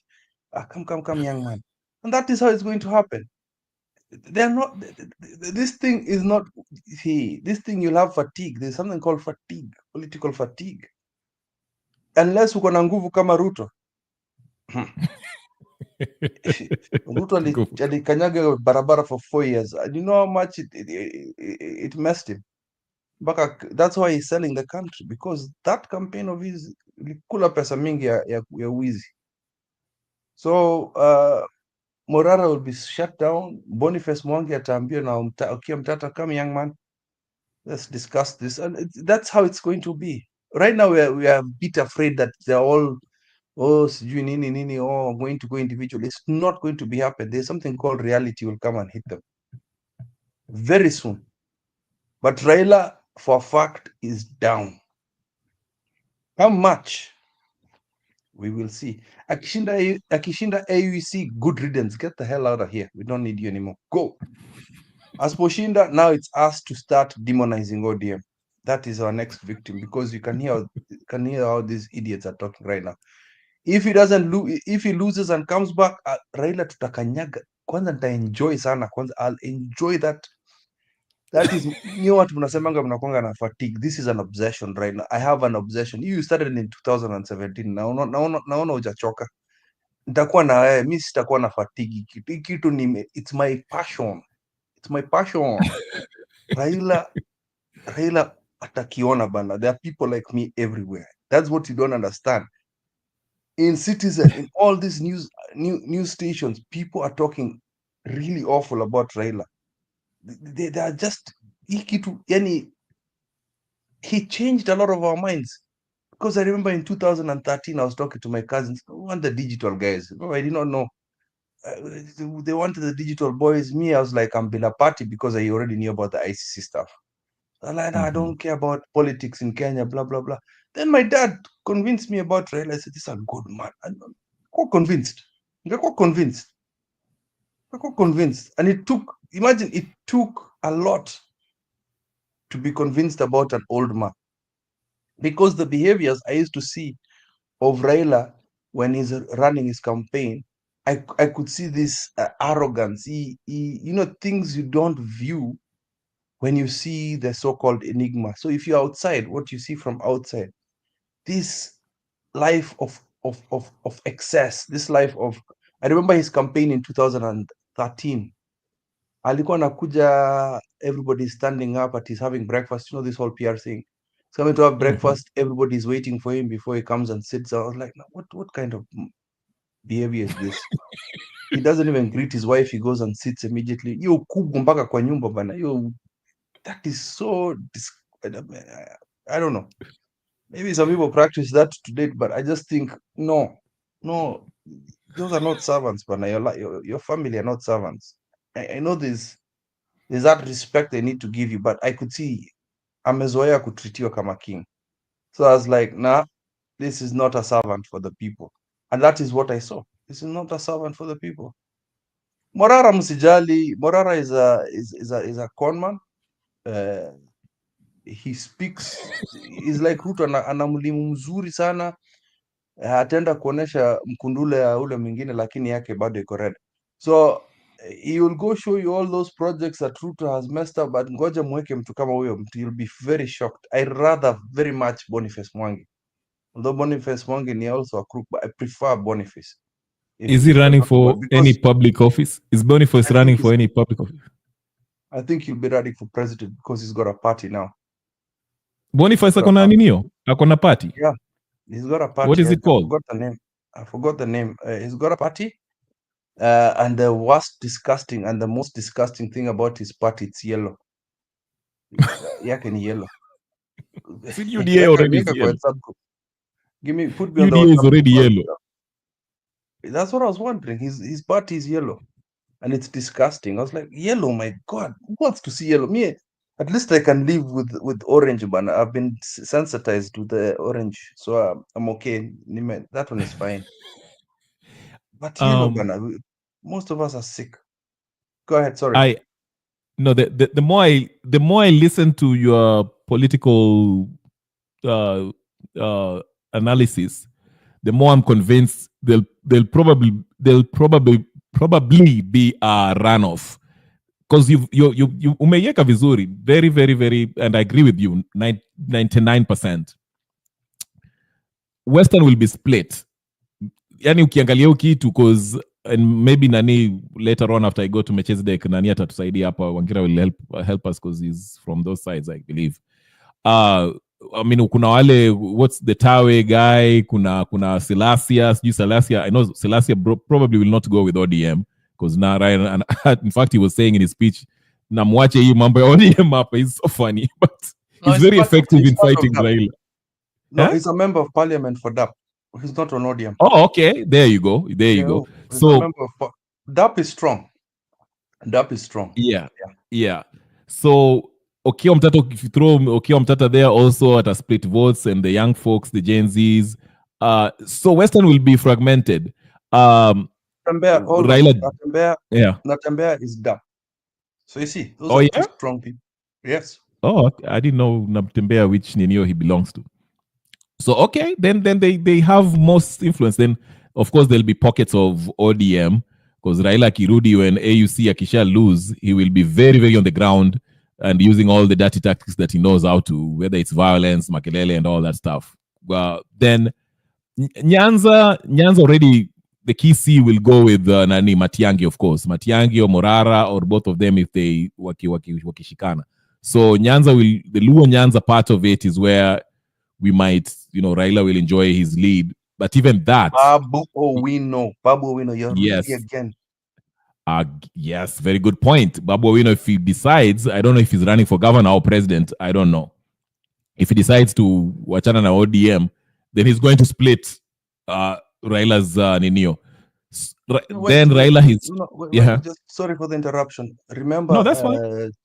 Chama Shinani, Bomet, the governor for Bomet, Ruto. Okay. You can still have a party run for governorship, but also have your MPs elsewhere. Yeah, but Rift Valley, let's just give it to Ruto. I mean, I don't expect them to vote somebody else. Aitakuwa, it will be intact, but it's still, yeah.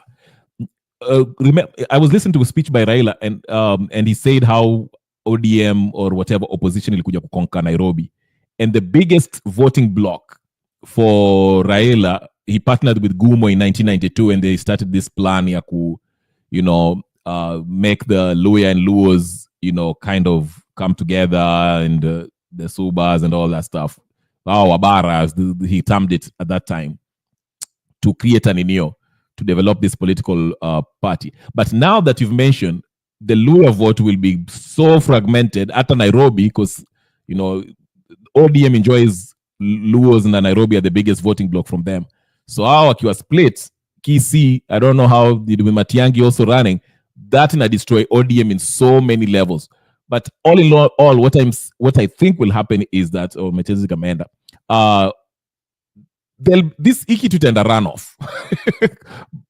I might be wrong, but Wangira, what do you think? This thing is becoming complicated. This is my point. Keep on speaking. No, I was Keep saying what you said. 100%, but I wanted you to fafanua. I said 100% is going for a runoff. I'm on it, but I wanted you to fafanua, not me. Okay, thank you. I'm looking at it from various angles. First of all, I'm seeing a very weakened Raila Odinga. For the first time, we are likely to have a very weakened Raila Odinga. Unlike the Raila Odinga we have seen in 2007, 2013, 2017, and 2022. The Raila Odinga of today going forward, is likely to be a weak Raila Odinga, and that's why the Taifa Leo of today, talks of pumsi hafifu ya Raila mwaka wa 2000. Oh, Okay, go ahead. It was somebody. Yeah, go ahead. Okay. That's why I was telling you that the Taifa Leo of today talks of pumsi hafifu ya Raila mwaka wa 2027. So Taifa Leo is already seeing Raila Odinga as a weekend, as a weekend force. And there are two reasons why Raila Odinga today comes out as weekend. Force number one is because of his age. I've told you that my mother is only 5 years older than Raila Odinga. My mother is 85. Raila is around 80. So age is not on Raila Odinga's side, and because age is not on his side, I don't think that Raila Odinga is in total control of his faculties. And if you are not in total control of your faculties, then you end up being like Robert Mugabe. You remember the Robert Mugabe scenario, where it was the wife who was taking charge. So I tend to think that Raila Odinga reached that point where now he's not in charge. That there are other forces within ODM that are taking charge. The Raila Odinga himself. And I tend to think that Raila Odinga we have today is a Raila Odinga who is being remote control, and because of that many people are annoyed with Raila Odinga. They are annoyed with Raila Odinga because they believe that Raila Odinga is taking their support for him for granted. Well, it's not Raila Odinga as a person who is in charge of all these cards that have been played around. I tend to believe that the card that the card that took Raila Odinga to William Samoei Ruto could have been played by somebody else. This was not a Raila Odinga decision per se. There were other forces within ODM that pulled, Raila Odinga towards William Samoei Ruto. Because I remember at that particular point, there was a time that, Raila Odinga even said when he visited Kware that, if this is the way things are going, if this is the direction things are going to take, then I'm ready to even forego my candidature for the African Union Commission. Then how he came back into supporting William Samoei Ruto, having when he had condemned William Samoei Ruto for what was taking place in the country, including the killings of the Gen Z. That tells you that there was another force that that was pulling Raila Odinga towards William Ruto. You remember there was the James Orengo force that was telling Raila Odinga that he should not join William Samoei Ruto, and there was this other force from Wakina Wandai and Wakina Mbadi, who are saying that they want to go the William Ruto way, and that that perhaps indicates my position that Raila Odinga is not in the full control of his faculties, as a human being. On whether we are likely to have a runoff, I say yes or no. I would say a yes and a no. A yes. If the factors remain the same, that if the factors remain the same, where William Samoei Ruto is weakened, Mount Kenya has gone, then we have a weakened Raila Odinga, then we get another one or two strong candidates. Then there's a likelihood that they can force a runoff. There's a bigger likelihood that they can force a runoff. Because if you look at the numbers for, I told you the numbers for 2013, that made, Uhuru Kenyatta cross that mark was less than 10,000 votes. William Samoei Ruto defeated Raila Odinga by 200,000 votes, but we don't know what margin of that vote, made him cross the 50+1%. I don't know the margin, but I know that he defeated Raila Odinga by 200,000 votes, but I don't know the margin that enabled him to cross to the 50+1%. So if there will be another third or fourth candidate, will be stronger, a little bit stronger. For example, if Matiang'i can go with the Kisii votes, like I was telling you yesterday, then Okiya Omutata goes with the Busia votes. Then we'll be talking of the Kisii, the Nyamira and Kisii votes having gone to Matiang'i. Then, perhaps, Okiya Omutata having taken, the Busia and part of the Western Province votes. And then here we have, William Samoei Ruto against somebody else. Then there is this other aspect, Remember that, since we promulgated the 2010 Constitution, there's an echo. Since we promulgated the 2010 Constitution. What was it, Kip? Kip, did you want to say something? Yeah, we forgot about Eugene Wamalwa. That's a force. Wangira, you're frozen. I don't know if. Yeah, it's my bad. I messed that up because he was on the floor, and I hate doing that to people. That was my bad. Yeah. No, I think it's internet connection, Amakitu. I don't know if you have control over that. Wangira, can you hear me? You're frozen.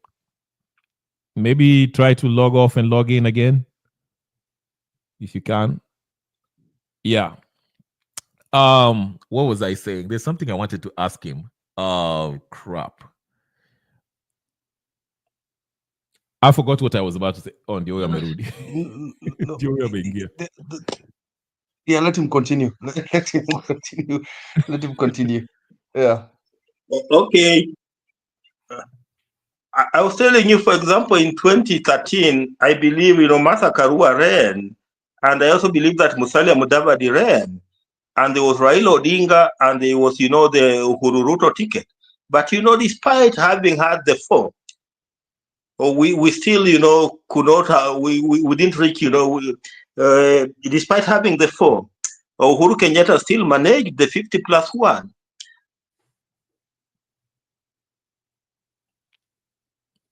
Oh, you've frozen again. I think the 50+1. My internet is misbehaving. I cannot talk much about the 2017. Okay, I cannot talk much about the 2017 elections because it was nullified. But the 2022 elections, again, William Samoei Ruto managed the 50+1%. So if that will be the trajectory by the people of Kenya, that they prefer the two strong forces, and like having a split votes, then the likelihood of having a runoff then won't be there. So it's a yes and a no thing, whether there will be a runoff or not is a yes or no, depending on the circumstances. Yeah, Wangira, I just wanted to say that I think I remember when you said maybe it's Raila's mental faculties are gone. Not necessarily mental faculties, but yeah. What I can say about that is, this is a pattern. He's 80 years old, as you mentioned, but this is something he has done even 5 years ago, 10 years ago, 15 years ago. So when he was younger and, energetic and he could think straight, he would listen to people's views. He's a senior most advisor. Miguna will tell you that at the time. So I don't think Raila I don't think it's people swaying him to a particular coalition. I think it's something that he consciously makes a decision to join the government of the day after he has been presented with the goodies. 2017, 2013 not. 2000 and 2017 2007, there was outside forces that came out with the whole Kriegler and all that stuff. So but 2017, 2022, we see it. So I think it's Raila he knows what he's doing. I don't think it's the Wandais and whatever who are telling him what to do. Maybe they advise him that, but I think he's still with it. He can make a decision, those conman related decisions that he makes. So that's the only point I wanted to say about that. But yeah, in everything else, I think I agree on you. The only thing I would say is that while we discuss this, is there something we can do between now and 2027 so we can remove Ruto? Is there any? Because to me, it seems like Ruto is banking on this 2027. He wants it. He wants us to go to the ballot in 2027. He wants to be given time. That's why you hear Wakina Sholei, Aaron Cheriot, Murkomen wanasema, let's just give this government time. Trust the process. Tupatiane time. Mpaka 2027 ikifika, tukutane kwa renio. Just to buy him time until then, because he knows, tukienda, people might galvanize and remove him. Ama unaonaje Kip? I think by then there will be an excuse. We would have run the government well if we didn't have noise from Rigathi Gachagua that was impeding our governmental.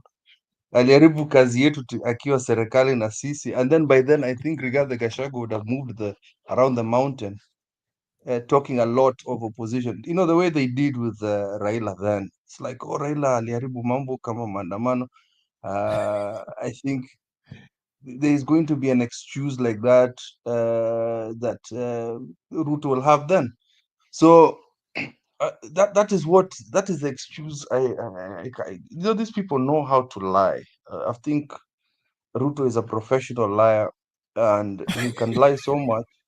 He seems believable to people, because sometimes he looks like he's honest in terms of how he portrays himself or how he delivers most of his speeches. Like the numbers come out of thin air, but they sound and feel real. Like tutaweka 60 billion hapa kujenga hii, alafu tutafanya, and then hii university yenu hapa, sijui ama hii shule yenu hapa, and then he'll cut a ribbon and people will clap, then there's a euphoria, and that is what he's going to do, because I think he's been in campaign mode for the last 15 years of his life, so he'll continue.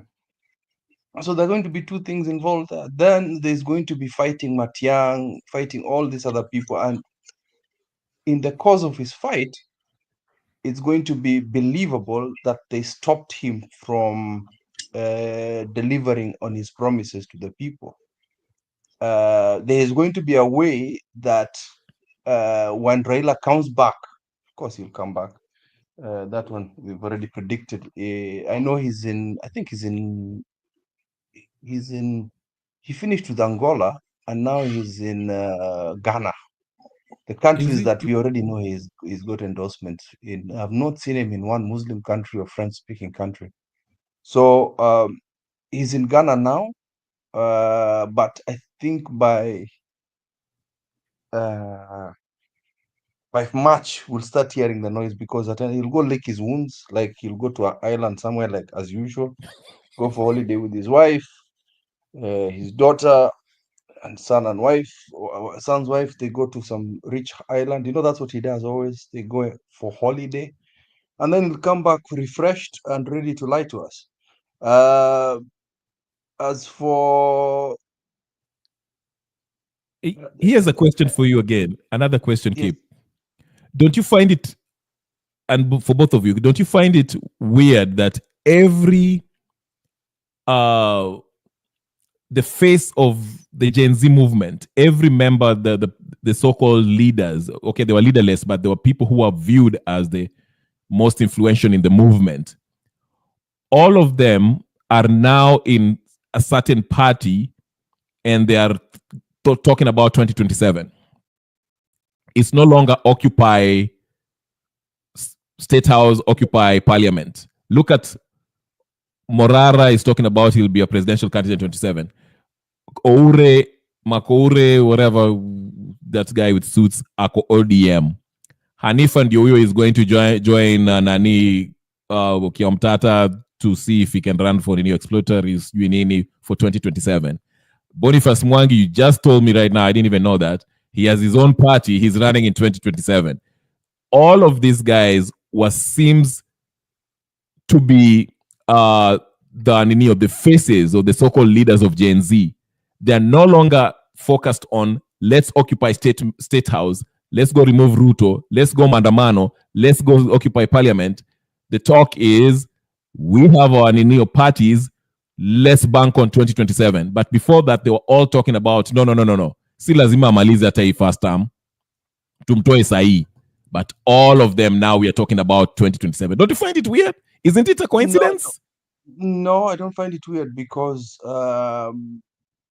these guys, most of the time, you saw how they were shifting. Yeah, you saw how they were always in the public eye. They are the ones who always went to TV conversations. The underground movement is very different from these other people. These are people who are narcissists. You cannot tell me that somebody who's almost gotten millions of Kenya shillings to do all these things for funerals, hospital bills, or whatever it is, that's Hanifa. Somebody who's handled that much money would not think of a political role. Yeah. We have a person like Morara who's gotten fame from going for the Vampire Diaries, will not want to have a political party. These are people who they're not the representation of the Gen Zs, they're the representation of the face, the struggle. They're not the unajua kuna watu wa ground, there are people on the space that will never do this. There's even Otero on the other side. I think the guy, I don't remember his name. Osama Otero or something. Is that? Yeah, Osama Otero. Again, that is another person. I will not be surprised if he decides to run for office, for an MC or something like that, or MP. There are people who are in it to gain, and you will always find people like that in society. So it's not a surprise, and don't be surprised, and don't be discouraged on this. So I think it will continue, and I don't blame someone like Mercy Tarus. Mercy Tarus, her initial campaign was because of Governor Mandago and Kotimoja allegedly stealing money from them, about 1 billion Kenya shillings for the education. And then possibly she got the opportunity to leave. Now think about it. Her fight was for what? Her fight was for justice for herself and her family. If she has been successful in that fight and somebody has sponsored her, trust you me, I would take the check, bro. Like, why am I fighting here when nobody else is continuing the struggle? When you go to Eldoret, where she's from, the Gen Zs, they are not going to support her. Why would you want to be stuck there? So I wouldn't blame her. I think people are taking this wrong. I look at it and I think, do you want this young lady whose initial intentions was study, to get an education, to will herself, to refuse that opportunity? Unless that opportunity that was granted to her came from dirty money, then that is wrong. But if somebody sponsored her to go to school in Germany, I actually congratulate her and say, well done, your fight is done. Looking at her, we say, some of us can make it. We're like, okay, if I speak loud, now imagine if other Mercy Tarus comes up and say, oh, they've done this to us, and then they get an opportunity. That is the whole point. And if Morara does this, and by that I don't trust him, and he takes leadership, that means maybe he takes governorship. I think that he's too arrogant for that. Or he takes a role. You can see mtu anaweza penya. You understand? Somebody can actually slip into the cracks.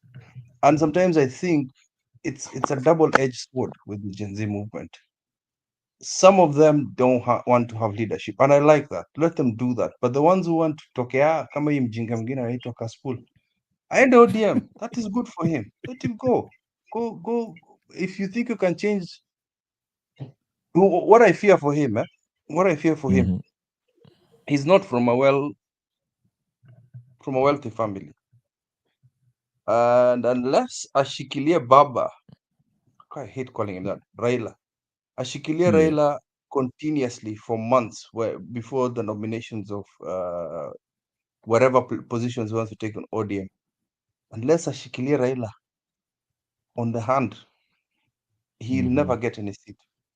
Because you have to pay for ODM. We know about ODM. You have to pay to play. You have to pay to play. Yeah. You cannot.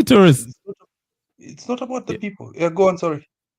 No, I was just saying, Mercy Tourist, I don't have anything against her. I think I understand where she's coming from. I thought it was brave for her to come from Eldoret, Rift Valley, and stand up against, Mandago. I mean, so I never really felt anything, I thought, sina shida naye. I don't get anything, any hate or whatever from towards her. I think she's, like you said, shida yake ilikuwa hiyo story ya Mandago akapigania. So if she wants to go, well and good. I'll have nothing against her. She's young, she's but I thought she was brave. That I'll give it to her.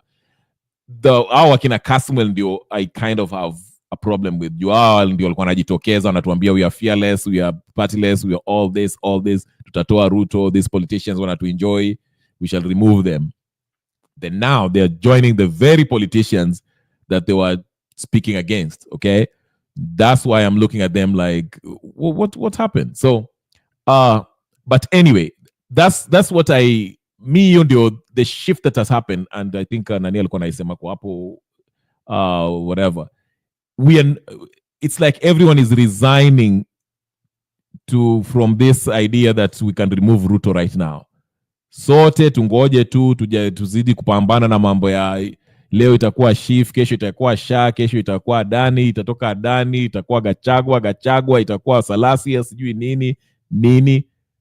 But at the end of the day, tutafika 2027, if Ruto decides to constitute the IBC, alafu tuende ninio, and we'll have all these people running, which I feel at the end of the day, if we stick to this system, Ruto will still be the president. Alafu then we'll have, in fact, they want to change the constitution.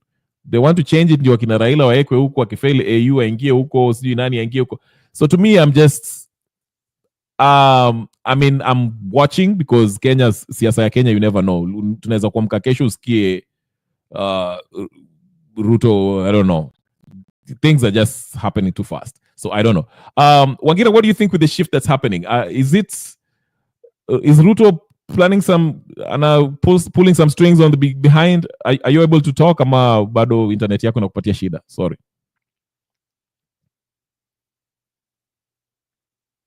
Oh, ana struggle.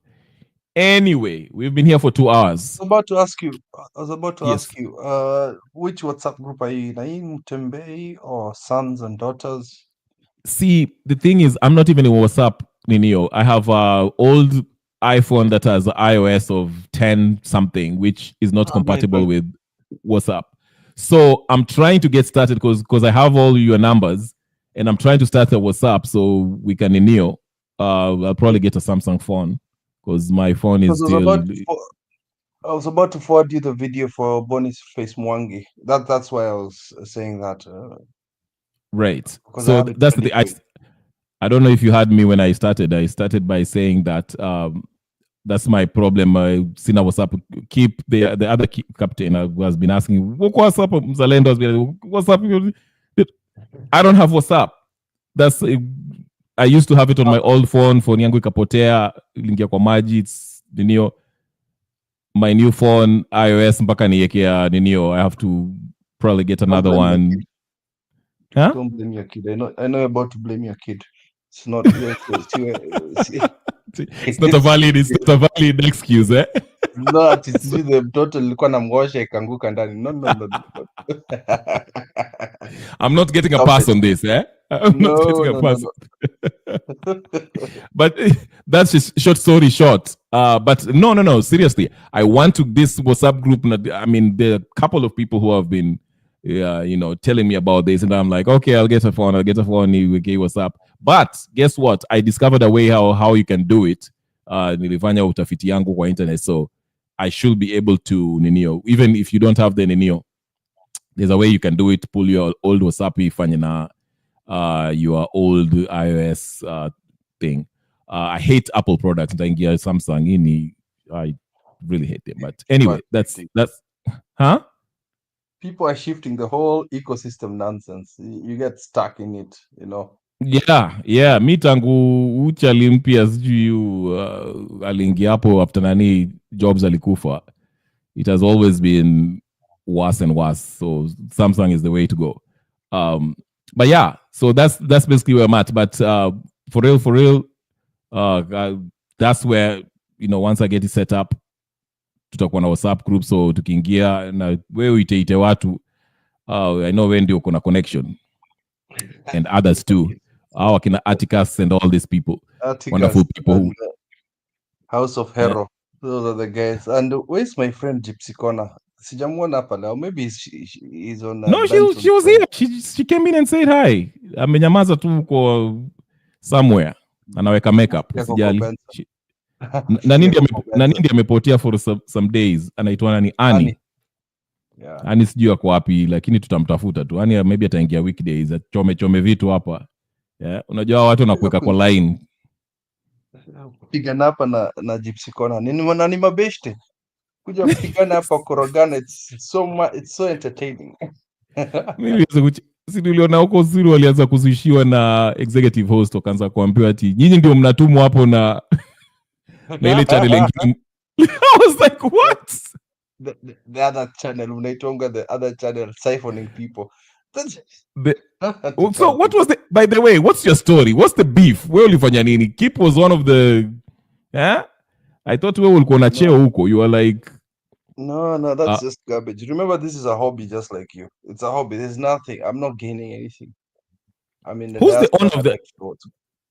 I thought it was a combined ownership, your channel. Ama ni channel. No, it's his channel. Okay. It's his. Now we're just admins that help him, assist him, you know, like, because he's in Kenya, and sometimes he gets exhausted. So it's just a hobby. We want to help one another. Okay. Pass the message, you know. There's no ownership. It might look like that, but no, that's his baby, man. Hey, commitment. You guys have commitment, because I mean, hey, I literally thought Milko Nafikirini is just a bunch of people came together, start a channel, and when I develop a bunch of people, so he's like the head or something. No, we're developing him. He's a friend. You know, sometimes you develop a friend. That's the thing. It's that thing of kusaidiana. Sometimes it's not about you. It's about your friends, you know? You know what I mean? Right. Yeah. Well, it's unfortunate, lifika hapo. Me, like I say, but anyway, that's his, kila mtu naendesha wakona vision different. Yana nataka, hatuwezi kumwambia vile anataka kurani nini yake. Yeah, you can't. That's the whole point. It's his baby, it's his channel, and he runs it the way he wants, and that is his right. You see? Right. Who the hell am I to do that? You know? And I respect that. Yep. I mean, hey, more blessings to him. Tutamita bado nitaangalia huko kidogo kichungulie nione kama kuna mtu interesting. Mimi ngoja usiku kipa kishaingia. Kina Kip na Julia. I'm not allowed that. It was that bad? Mimi niko nafikiri tu mlikosea vitu kidogo. No, that Raila thing went too far. There's Wangira said here, Raila is the most divisive politician in Kenyan history. And it's actually true. Now you see. Yani, he divides opinion to that extent. That's how serious this is. It is serious. Hata Ruto ni afadhali. Ruto, there's the consensus equal quite defined. We hate Ruto must go. Lakini ikifika Raila, it's either you hate him or you really like him.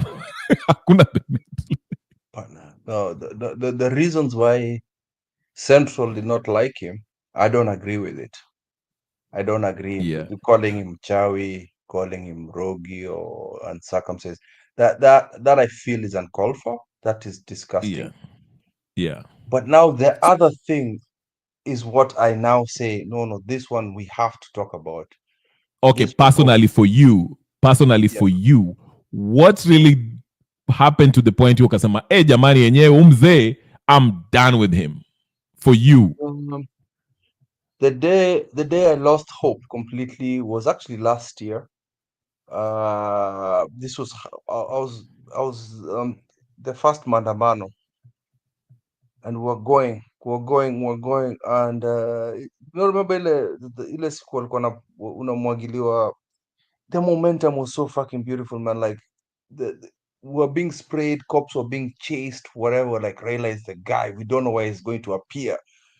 Yeah. Then he stops it. Then we go back on Thursday. Then I was like, yo, this guy is brave, man. I love it. We're almost going to State House. We are there, man. Like we were at the door. Then he just stopped it. Then he called it again. Then I just knew he had killed the momentum, bro. He had killed it because people were exhausted, bro. So then he was lying that you see what I was pissed off about. You're the one who trained people to wait for you to come for Mandaman. Of course, they're gonna wait for you. If you don't tokelezea, watatokelezea. So then that's when I said this guy has been controlling us. This guy has been doing all this stuff. So I was slowly shifting off. The day he killed it was when he announced AUC. I tried to That was lie to funny. myself. I tried to lie to myself. I was like, no, it's good for us. It's good for Kenya. AUC is an important. In my back of my head, is like, has any African ever thought about the AUC job? We've never thought of, even right now. If you ask a Kenyan what that is, I said, let me just stick to my party. Now, the day I said I'm done with this guy was the day he was coming to sign the NADCO report. Forget about Adani. NADCO was this guy has killed. Like, the thing was like, he goes to AUC with integrity. You know that thought of integrity. He doesn't want to go for maandamano because he does not want to kill his people. Watu wanaumianga, huyu ni baba, unajua baba hataki watu waubie. So that was my mentality. Let him go to the AUC job. Nyinyi watu wengine mko jealous. That was my mentality.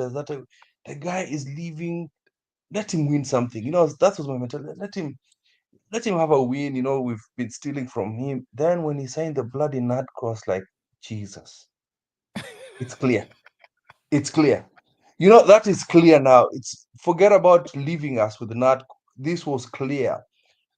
I'm like, bro, look at the list of the things in NADCO. 7-year term limits to opposition leader chair.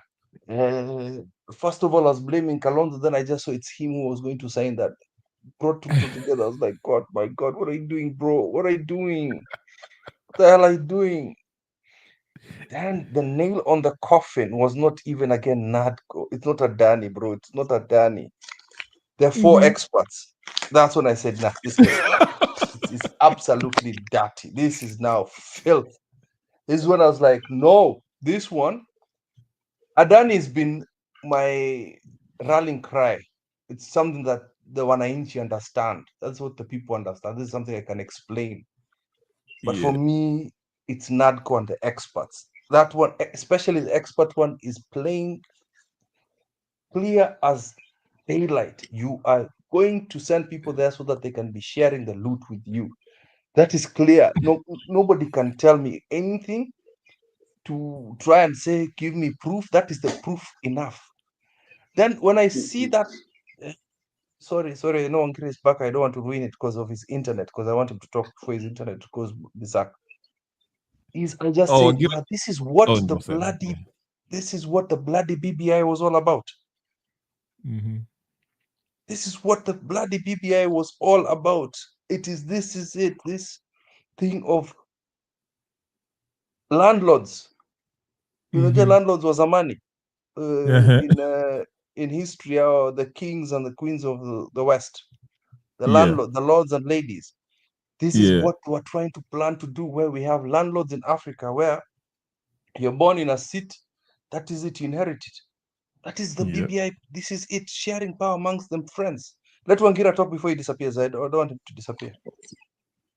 Yeah, Wangira, unaweza kutoa a point. I don't know if you've been following our conversation, but just before, quickly, there's no day that I enjoyed watching the other channel when Raila took that picture with Ruto and Museveni. I was like, I have to tune in into this. Let me just watch because this is going to be good. Let me just watch. But anyway, Wangira, endelea. Sorry. Wangira uko sawa? You know, I am in a third world, and my internet is misbehaving, so I don't know whether it will allow me to say anything. I was listening to Keep, trying to say, how William Samoei Ruto could come back with the same messaging, that he used to propel him to become president of the Republic of Kenya. But I tend to see the monotony aspect in, Ruto messaging. Kenyans are tired because, they have been listening to the same thing every day and every day, without seeing any change, because every day Ruto is promising, without delivering anything. Any corner of the country Ruto goes to, even today, is still promising, forgetting that he's the president of the Republic of Kenya. So, that monotony aspect will be a problem for William Samoei Ruto because, his speeches this time are not likely to be as entertaining as they were when he was campaigning in 2022. So, if your speeches are not entertaining enough, then who will be listening to you? Remember, in this country today, anytime he rises to speak, even in public gatherings. Oh, we lost him again. Internet leo inaleta shida. Hopefully he'll be back. Trying to get his view before we fungeduka. It's been like 2 hours. Yeah. Oh, yeah, well. That is why I like your show. That's why I like your show. You don't extend it too much. It's too much. Yeah, unajua ukieka like, but nyi mlikuwa na, like you said, kama nani the main man alishamaliza yake, wewe unaingia like Julia anakuja naingia shift. So but again, if you drag it too much, it kind of dies off. Then the people there, you already know what they're going to say, so you're like, okay, I see what you say. I know the drift. It's the same thing. They regurgitate the same thing they said yesterday. It's like, all right. So yeah, I keep it like an hour. If it's interesting, I extend. Sorry, go ahead. The reason for that is what he needs to do. I mean, this is what we've been trying to tell him, and I think he started doing it, is split the show into two. So you have one for Kenya, you start, finish that, and then you start another one for the diaspora people, especially the ones in the US, so that they continue, because the guys in Europe can share a slot with the guys in Kenya. It's only 3-hour difference, but the guys in the US need a space of their own. So that is why it is extended. But you need to split it and get some hosts to help you with that. That's what I think. And the replay value. I mean, no one wants to sit there and replay a whole 8-hour show. Like, who does that? I mean, an hour, kama uko job, maybe you're uko job ambao you can afford to listen to something while you're working. You can, hata kama ni an hour is long, but you can break it down 15, 30. Yes. So an hour makes sense, but zingine unaangalia 8 hours, I'm like, no. Ukiangalia YouTube videos, if you look at a YouTube video and it's 8 hours, like, no, I'm not watching though. I'm not watching all this. Nah. So, like, there are sections of, like you said, there's sections of people that want to watch a specific place. Like, I want to go watch what Stone PK is saying, because Stone PK is very volatile, and it's the guy will give you energy, like, and then talks. Radical. Yeah, we need to go strong, and that's the kind of talk we need as Kenyans, because sometimes tunapembelezana hapa. It's a revolution. It's war, bro. That's why I'm like, unfortunately now we are talking about 2027, so kila mtu na let's tuanze kutafuta machama. I mean, that's what people are doing now. Forget the That's called, revolution. We don't want to take Ruto out. Tuingie ni machama zetu tumtoe 2027. What? it's called Ukweli Yeah. Party. That I found it. Ya nani? Ya Boniface Mwangi. Yeah, Boni- I've commented on the chat on X. So There's okay, I'll find him. There's one day kidogo to nimpate because I was having a spat with nani. Who dem ito nani? I think they're friends. Anaitwa nani? What's her name? I forgot her name. Ukore. Huh?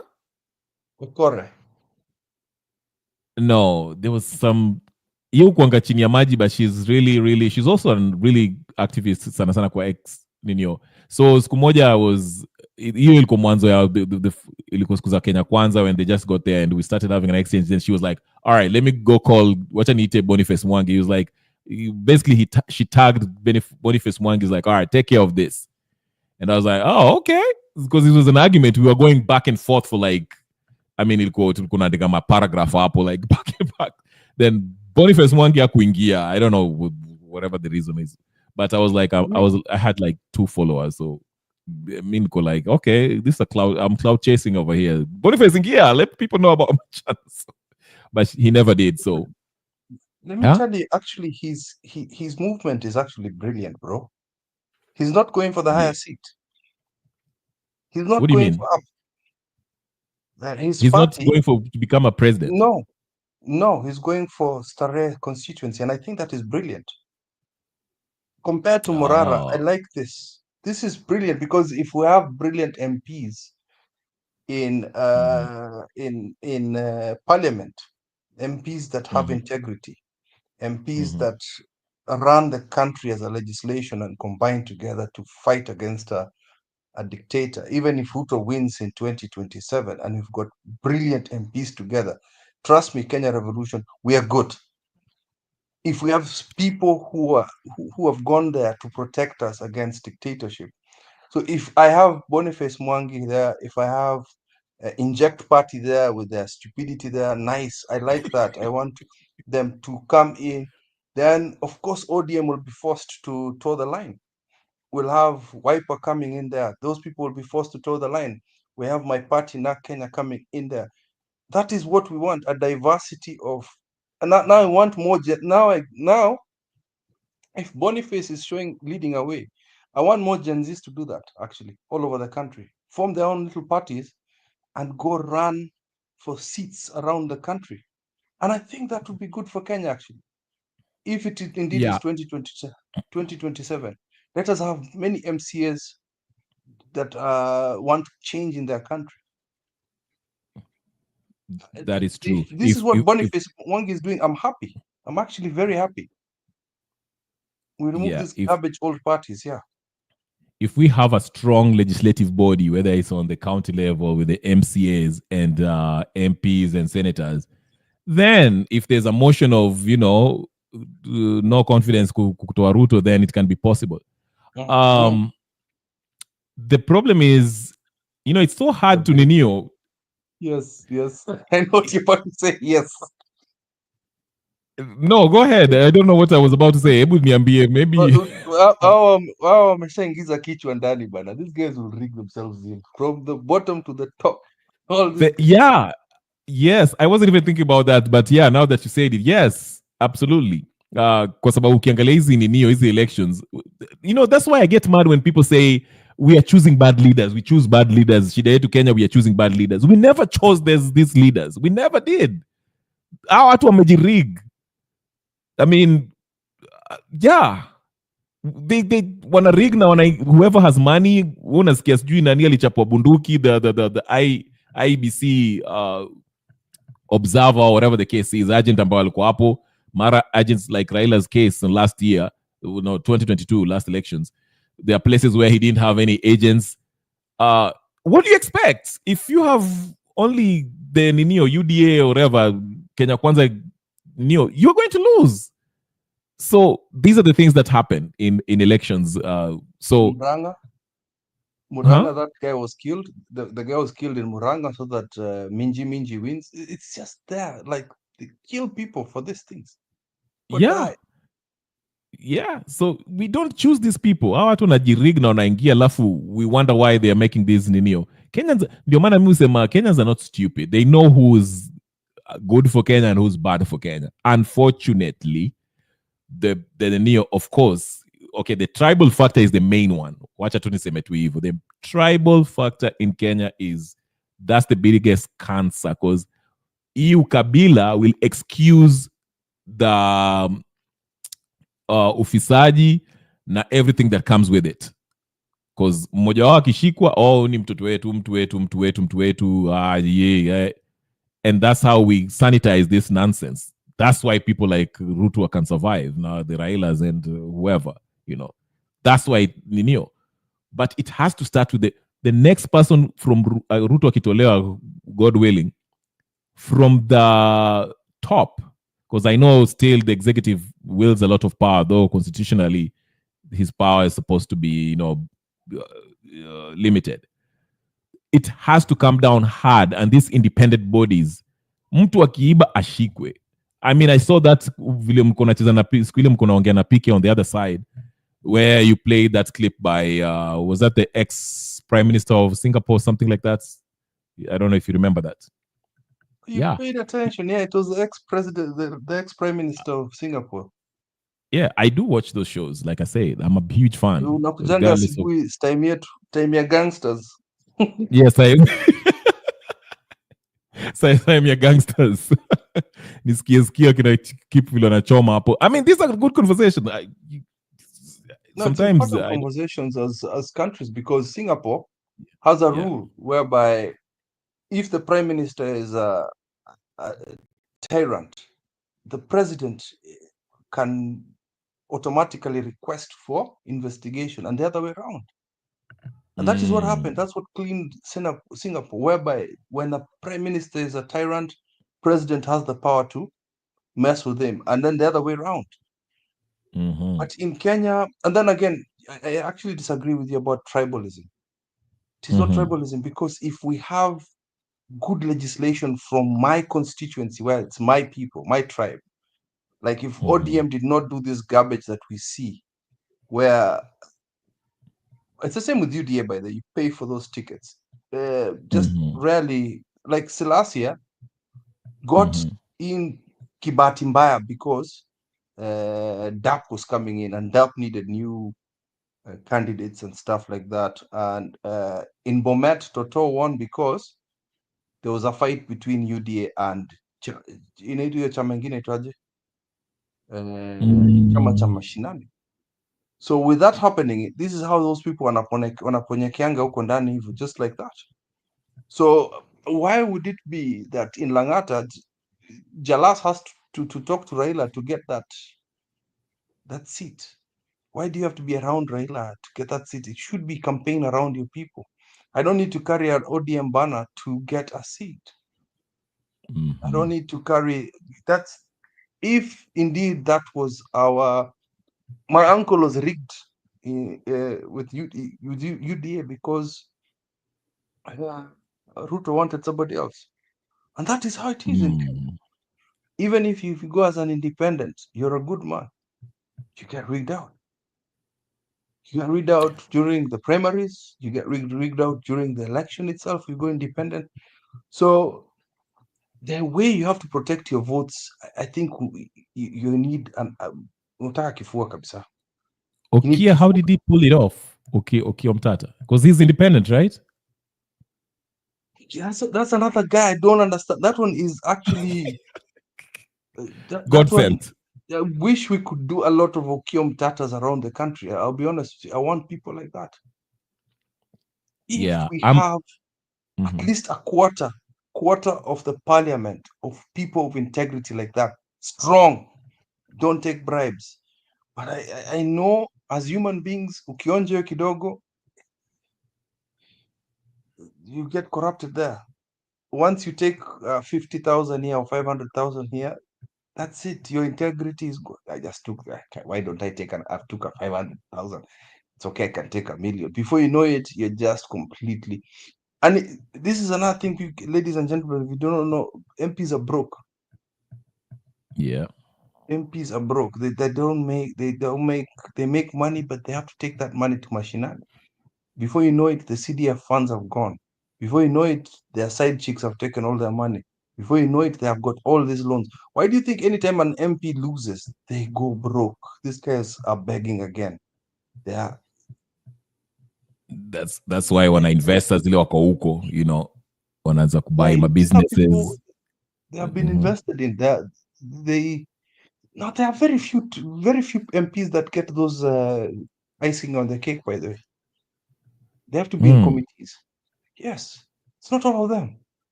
Si ndio maana wanataka kupitisha hiyo whatever. What's that bill was? Hiyo bill iko naitwaje? One is for the Senate. Senate wants to have a taste because they said it themselves. If you see the vehicles for senators compared to the ones for MPs, bro, yo, yo, it's big difference. Big difference. What So if was you that find bill? ODM, how do you think ODM has been surviving like this? Because ODM is in some of those committees that share that money. Watakaa kwa hizo committee, waende wapige kelele kwa ministries. There you go. Only way that senators are surviving with corrupt money. Tu niwaambie ukweli hapa leo. This includes all of them. The only way they are surviving with corrupt money is when a governor wants to be impeached. Tell me the last time you had a governor was completely impeached at the Senate. Ambia governor, so mnakulanga huko. Share it amongst us here. Then your story. Yeah. Besides Sonko and nani, If you don't ile share, wakembo naitwa nani? if you don't share like Sonko, unaambia get out.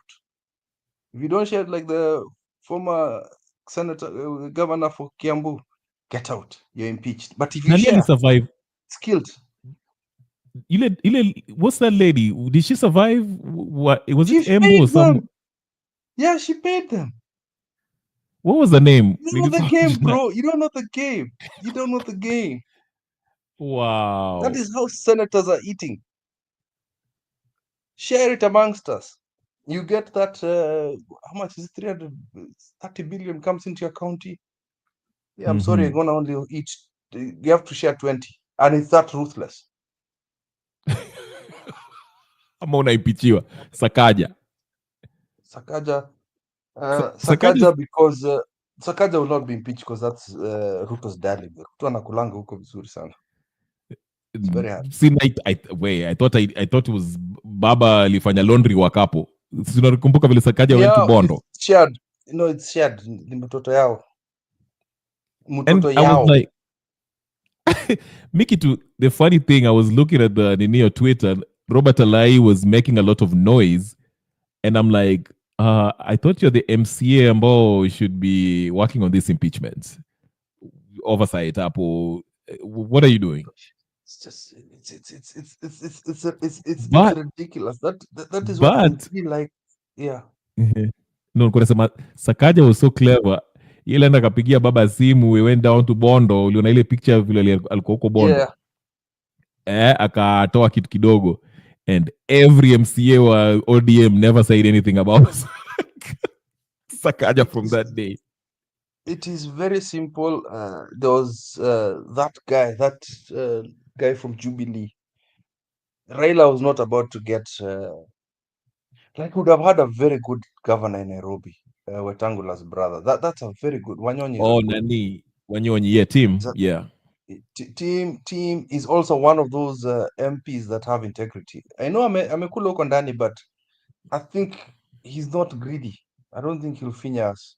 He's done a lot for Westlands, to be honest.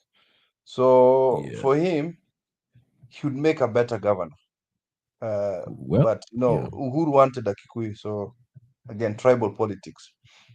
If we had put Tim Wanyonyi, UDA would not have won. Raila would have resisted it because Nairobi is ODM territory. But Sakaja ni mtoto wa baba na ni mtoto wa Ruto, so whatever is being shared there, Sakaja is crispy, is cool. Wachana na, leave Sifuna alone.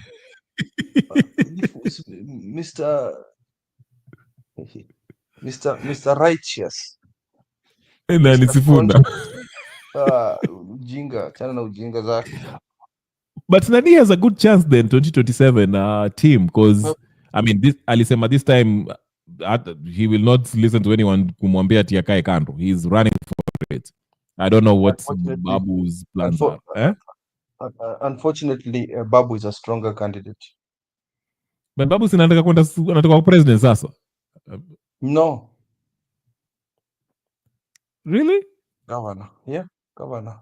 Lakini Babu really anaweza kushinda kweli? Because me I always think hiyo kesi yake ya bunduki is DJ Revolve. Family.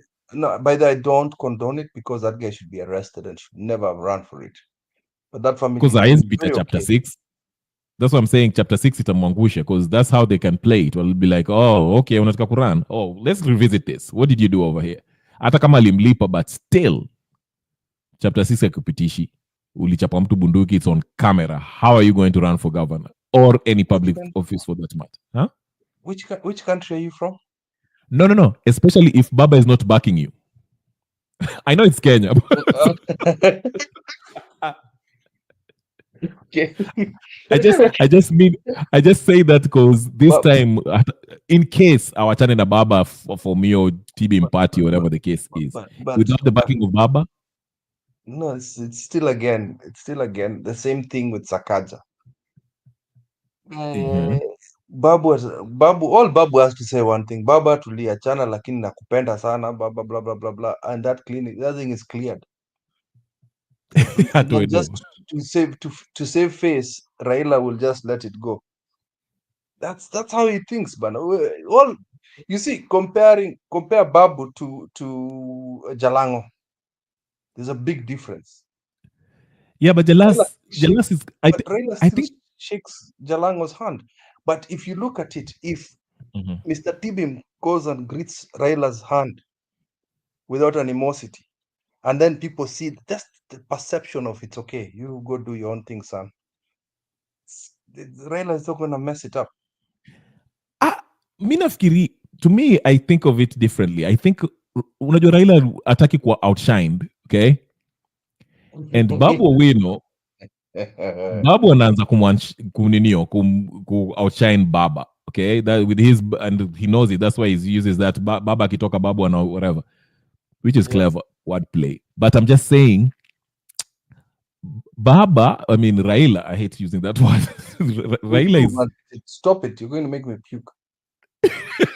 Raila za kwa nani Babu anaanza kwa outshine Raila. And Raila does not like that. Ndio maana unaona hizi visanga vyote, they hate Babu, whatever the case is, wanataka kumtoa, wakina Robert Alaya tokens. That is all coming from Raila, but they can't help it because the guy has the support of the people. Okay? So, Raila will not support his candidature.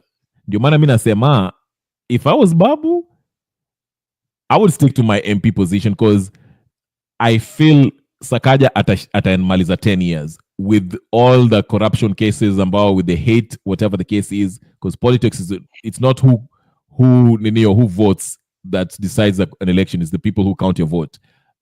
Sakaja vile umesema, rightfully so, he's the darling of Baba and is the darling of Ruto. Anapatia Baba hiyo check, Baba ako sawa. Raila, and Ruto ni mtu wake. So he'll get on na hiyo nini mpaka 20 whatever the case is 2027 atashinda with nani akiran for governor. That's the way atatoka kwa nini politics, because his party alone, they don't like him because he's outshining everyone likes him, so they'll make sure they try to see him fail. So if I was him, stick to Embakasi wenye melea ka MP with nani with mtu wa Jalas, I think what Raila already made his mind at a place. He'll put somebody there uko nini Langata, and I think that's where Kasmuel is coming in, because we see Kasmuel squeezing and kula kwa Raila whatever, and Kasmuel will have to fight that madman Gaucho. Yeah, Gaucho unajua kitu namwangusha. I don't know his education level. Yes, he has anaweza very low. Right. Let's talk about corruption the other day, that Ruto should bribe the African leader so that Raila is rigged. That guy's sensibility is stupid. So, yeah, Gaucho, even Atanaskia, he has problems with even what's that Bungele Wanganchi, whatever, they even have problems with it. Yeah. So I don't think Nani Ataninio, but Kasmuel, maybe I think that's the replacement of Jalas. I think Jalas knows, hey, me 2027 nimeenda, but you know what? Nimekula ya kutosha. I don't mind. I did my thing. I'll happy to leave the scene. Jalas is, I think he'll be okay with nani kutoka kwa politics by now. So that's how I see it with ODM. But I don't know. His system to spoil clear, we are doomed. We are doomed. Kenya itakuwa, I think, the most corrupt country. Oh, thank you. I hope your Well, channel grows.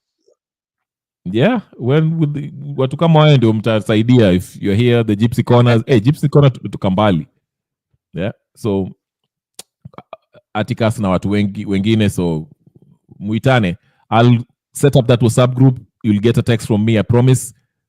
Yes. Tapigia KK, everybody else. Kama sija new, I'll just call you guys straight from my number. Tuongee, you know, you're off, whatever, you have time, you can join in, tuongee. If not, pia sawa. Tutaendelea.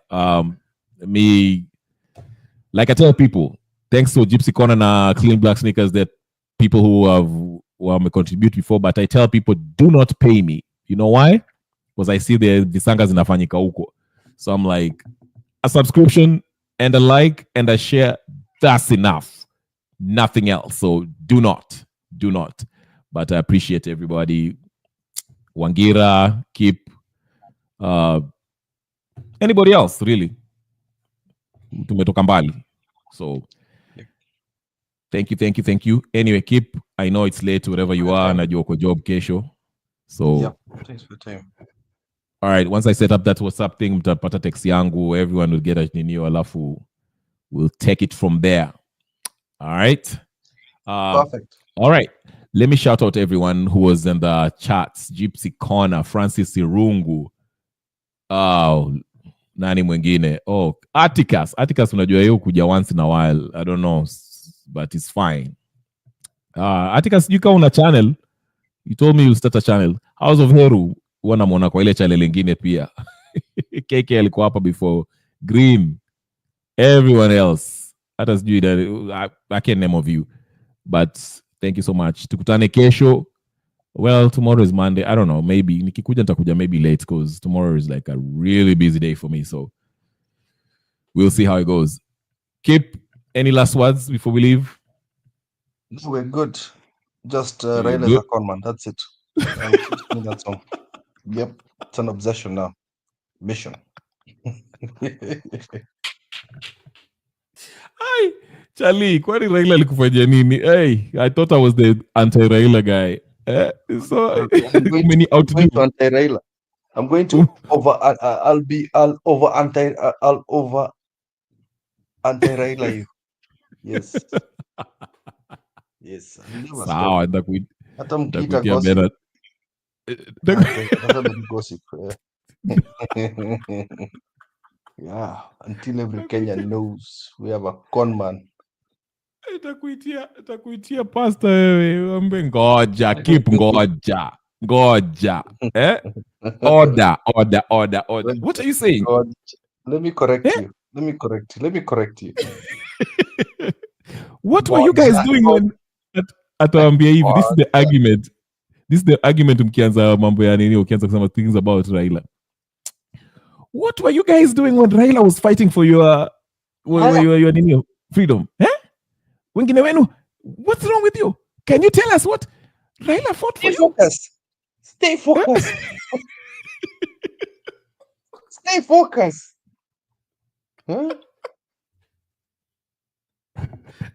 Gypsy, wapi Annie? Annie, where's Annie here? Shoot, Annie ndio uchoma hapa. Anyway, but I love that channel. Mi vitu zikifanyika hivyo, siku zile nani Raila amekuwa exposed, I'm always the first one to start watching that channel. I'm waiting. Hata nikiona still waiting up, upcoming. I'm the first one. Because that show is funny. Nataka kuona vile wata defend Raila. Kama vile hiyo ninio. Oh my God. I was just like, nasikia tu kipo naingia hapo nasema, mimi nimechoka.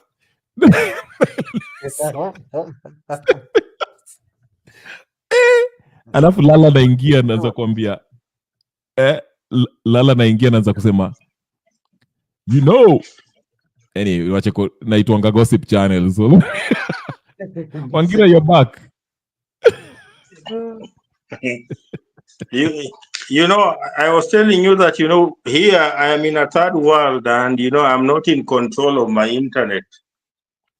So, I was just talking about, responding to Kip and telling Kip that, that perhaps, the messaging by William Ruto, if he continues with the same type of messaging that he had in 2022, then, not many people, Kenyans, are going to buy into it because of that monotony aspect. You remember William Samoei Ruto in Kenya today is called Mutu wa Kutenga. And, there are times that even when he's in a public rally and he's addressing the people of Kenya, at the background there, you'll hear sounds of uongo, uongo, uongo. So, the people of Kenya already believe that, William Samoei Ruto is a liar. He's a person who never says the truth. He's a guy who keeps on promising and promising and promising. So, if that will be, the same way, the same methodology that he's going to use to campaign in 2027, then he'll have a big problem with the people of Kenya. Not many of them will hear him, or not many of them will listen to him. And coupled with the problem that he's now facing in Mount Kenya, where, the ground has gone. Now, who will be listening to William Samoei Ruto? Perhaps Luo Nyanza, the new buddies, perhaps Luo Nyanza. But, the rest of the country, I don't think that, they will be listening to William Samoei Ruto. I don't think so. I don't think that they will be listening to William Samoei Ruto. And, it's the same quagmire that Raila Odinga will face in 2027. Not many people will be believing in Raila Odinga because, he has told us many things, but, in theory, he talks about very, very many good things, but in practice, Raila Odinga is the opposite of what many Kenyans, think that he should be. So, William Samoei Ruto and Raila Odinga being buddies in 2027, they could find, the ground hot for them when it comes to campaigns. And perhaps, that could be the one thing that, Babu Wino has seen. And, that could be the gap that, Babu Wino is exploiting. Because, for Babu Wino to come out and say that, tib him, and to be in a position to test the waters in the manner that he's testing the waters, he has discovered that there's a weak crack here that I can exploit. And that is the weak crack that, Babu Wino is exploiting. And, there's the talk that, Babu Wino could join, Wakina Kalonzo Musyoka camp. And, if he joins the Wakina Kalonzo Musyoka camp, then, and he has made a name for himself, I was just listening to Herman Manyora today, and he was saying that, Babu Wino seems to have borrowed from, Sonko's strategy. Sonko was almost his own man, a person who had his own support base. So, Babu Wino seems to have borrowed from, where Sonko left, and, he's starting to build his own support base. And, that particular support base is likely to eat into the Raila Odinga support base. And again, if you go into Western Kenya, the Luhya land, what we call the Luhya land, many people from the community that I hail from, are now saying that, Raila Odinga has taken us for a ride for a very long time. That's what they are saying. And, you can look at the manner in which a person like Salasia, is speaking, and with the confidence. That is the talk on the ground, that, Raila Odinga has taken the people of Mulembe for granted for a very long time. And this is the time that they should take their own way. And so, Raila Odinga, where he stands today, the only strong ground that he has is Luo Nyanza. And I believe that's where he can take William Samoei Ruto comfortably today. That's where he can take William Samoei Ruto comfortably. Any place outside, Luo Nyanza, even at the coast, the coast has its own issues. It's not a straight, it's not a straight, it's not a straight line for Raila Odinga at the coast. It's not. So the only place where he has a straight line for him is in Luo Nyanza. So, I don't know how Raila Odinga and William Ruto suppose that they are going to be buddies, how they are going to campaign, because they are coming out as a weaker team, as a very weak team. And, that's what somebody was saying, that, Uhuru Kenyatta cannot be naive to join this bandwagon of, William Samoei Ruto, seeing what the ground in Mount Kenya is saying. He cannot be naive. He cannot be naive. He rather just stays and, remain silent the way he has been silent than, join, William Samoei Ruto. So, it's going to become difficult for him. I don't know what methodology he'll use to campaign, but, things will not be very, very easy for William Samoei Ruto. And even for Raila Odinga, I believe it will be the same story, I wanted to say that could it be that after this failure of Raila Odinga failing to go to AUC, will there be a split? That's when Raila and Ruto will not get along, because now Raila will have there's no carrot to dangle for Raila to go after. Because now if he loses the AUC, why is he still staying with Ruto in this Bread Bears government? It's either he will try to get Ruto to help him change the constitution and create this position of the official opposition, or this nonsense that they were talking about in ADCO. Or if Ruto cannot do that, because the majority of Kenyans will not want that. Okay? So I think this, go ahead, Kip. I hate to disappoint. Let's keep going. Okay, keep going. I'm just coming back in 1 minute. Okay. Right. Let me break your heart here. Raila is very, very weak. He can't control his party at the moment.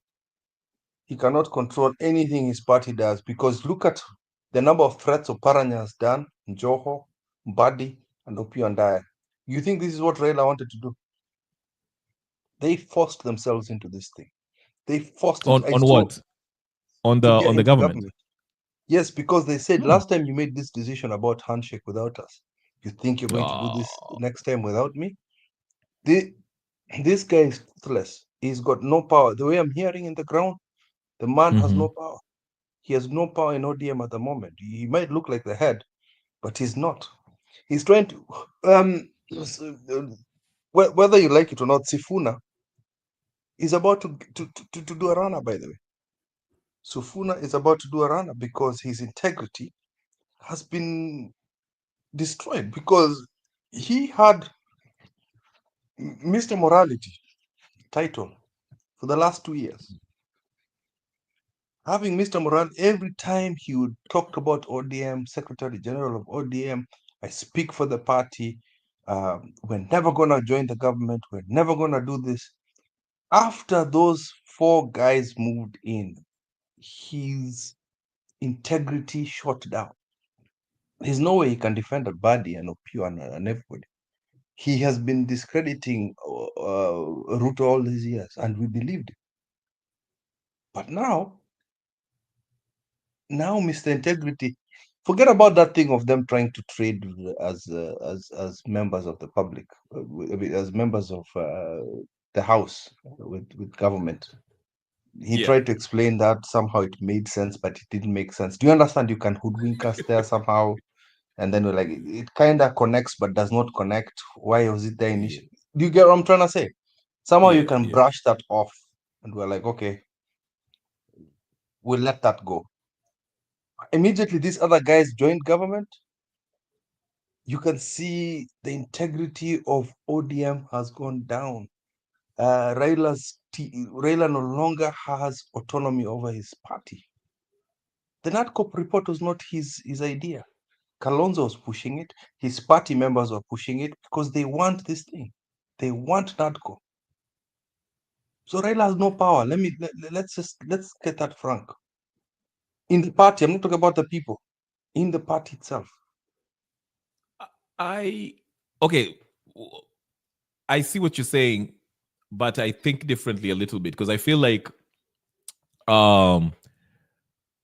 Sifuna, yes, you're right about Sifuna. He was tainted a little bit. Unakumbuka vile when Raila and ODM walienda kukutana na Ruto after the Gen Zs, and Sifuna was trying to convince the public, because he was the biggest, kumbuka yeye ndiye alikuwa anatoa hizo ma press conference when he was trying to convince the public that, oh, we have not joined government, we just ilikuwa naitwa broad-based discussion or whatever, we need a national discussion on...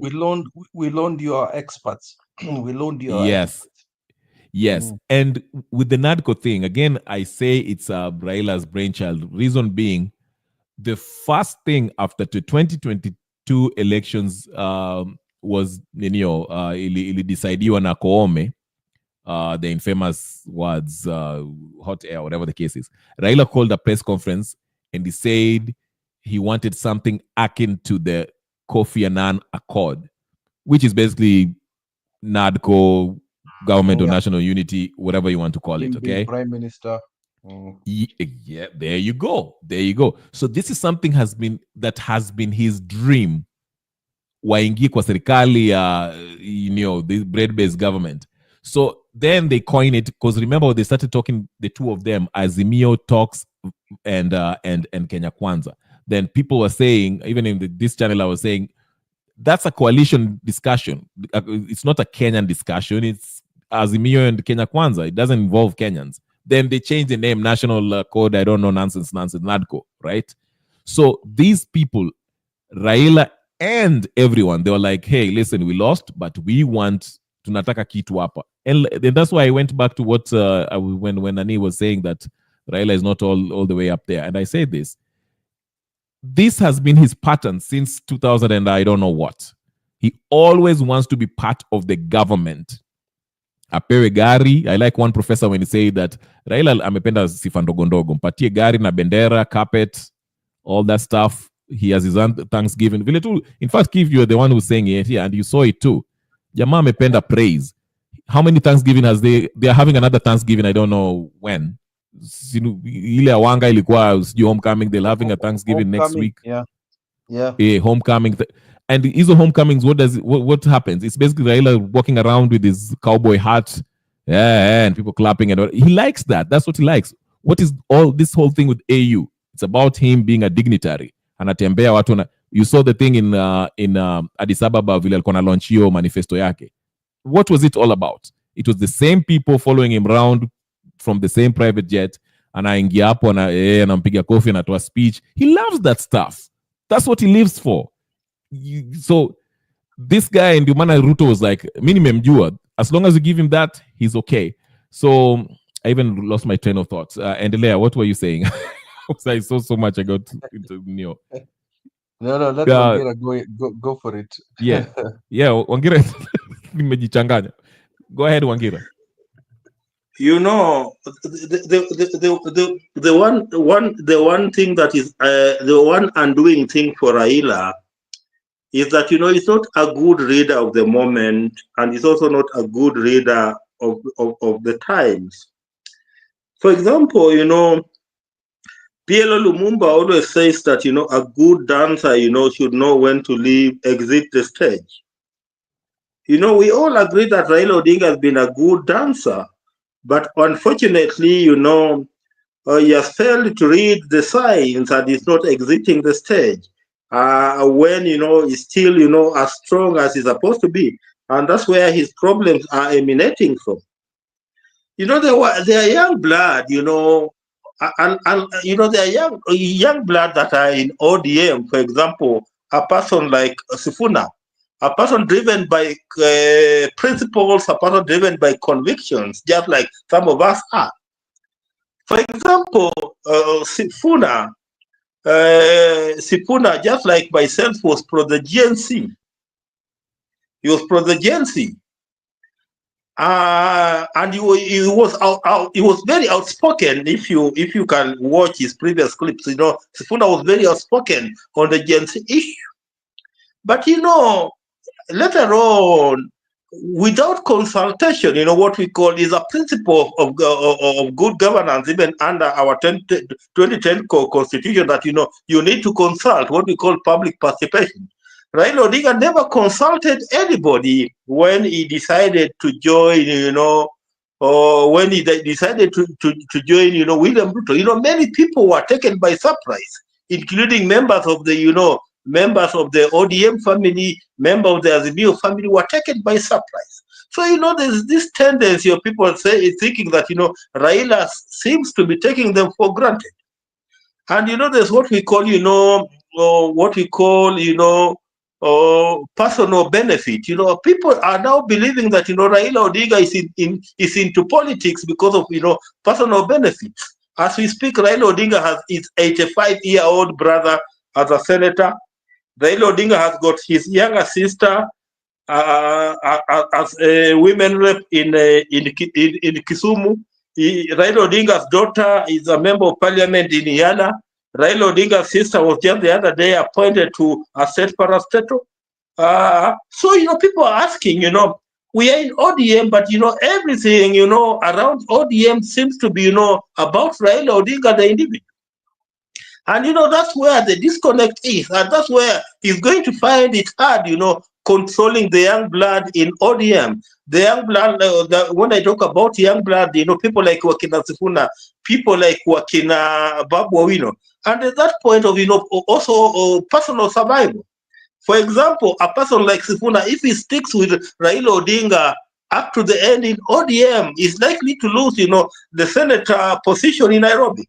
Because, the dynamics in Nairobi, are different.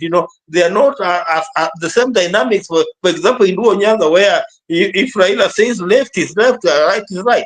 Because, there are Luya votes in Nairobi that help, Sifuna become senator. There are Kamba votes that, made him become governor. There are Kisi votes that made him become governor. Now, what will happen to Sifuna, when there's a split? When Matiang'i runs, for example, the Kisis are likely to go with Matiang'i, and the person that Matiang'i will support in Nairobi is the person the Kisis will vote for. That will eat into Sifuna's, support base. The same with Kalonzo Musyoka. Whoever Kalonzo Musyoka will support for the Nairobi senatorial seat, is the person that the Kambas will vote for. Then what happens to Sifuna? That's what I'm talking about, the personal survival. Everybody wants to survive, and they're now saying that, politics should not be just about Raila Odinga. It should be about, the collective benefits of everybody. And, that's where his problem is starting. And, mark my words here. If Raila Odinga sticks with William Samoei Ruto, for example, you can mark my words. If he sticks with William Samoei Ruto, in Nairobi here, where they were enjoying almost 8 elective seats, the elective seats for ODM in Nairobi could go down to even under 5 in 2027. Yeah. Under 5. Today ODM today is enjoying the majority of seats at the county assembly in Nairobi, and it's because of the Luya votes and the Kisi votes. Today, if Raila continues in the manner that is going on, and the Kisis pull out and the Luya pull out, then the ODM will become a smaller party, leave alone even being a minority. But it will become a smaller party within the Nairobi County Assembly. So politics being a game of survival, everybody is trying to survive, and you not allow yourself to be hanged just for Raila Odinga to survive. And because nobody is ready to be hanged for Raila Odinga to survive, it will be everybody for himself, but perhaps God for us all politically, come 2027. Good point. I think someone like Sifuna, especially Nairobi, maybe Nairobi is a little bit complicated. I think Salamia Tuni. Oh, Tuni ako hapa. Tuni captain is not here today to pick on you, but karibu sana. But nice seeing you, Tuni. Thank you for dropping by. Tuni is a friend of the show. What was I saying? Yeah, Nairobi, like you said, I think Nairobi there's a distinction. While people might not like ODM, the party, I don't think they will be willing to vote Sifuna off just because they don't like ODM, the party. If Sifuna decides to stay in ODM, I think Sifuna has inaitwaje, the support of Nairobians, as far as maybe kama ni sawa keep, whether it's his ninio. One seconds unataka kuongea ma I don't know, Kip. Kip, do you want to say something? Oh, okay.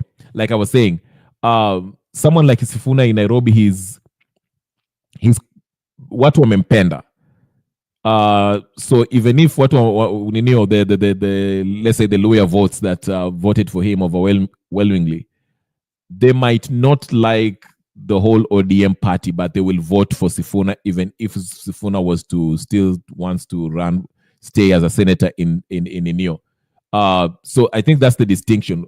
Now, in other places, not necessarily. Not necessarily. And that's why I was telling you that, Sifuna, just like Babu Owino, must be very politically calculative. They must be very calculative, because if they don't become calculative, things could become very difficult. There are people who are fed up. I live in Nairobi personally. I've been a voter in Nairobi since 2002. So I know the dynamics in Nairobi. There are people, apart from, people, the people who largely come from Raila Odinga's community. The rest of people are fed up with this old man, because they think that he has been taking them for granted. And it's not. It will not be very easy for Sifuna to be re-elected in Nairobi on an ODM ticket. And let me tell you, don't be surprised to see Sifuna and Babu Owino teaming up. Don't be surprised to see them teaming up for purposes of survival. Because I understand that Babu Owino wants to become governor in Nairobi, and Sifuna still wants to be re-elected as senator. So there's a likelihood that the two could team up for the sake of survival. Yeah, that will be something. I always say that, in fact, there's a video that I made some years, not years back, but some months back, and I said this, that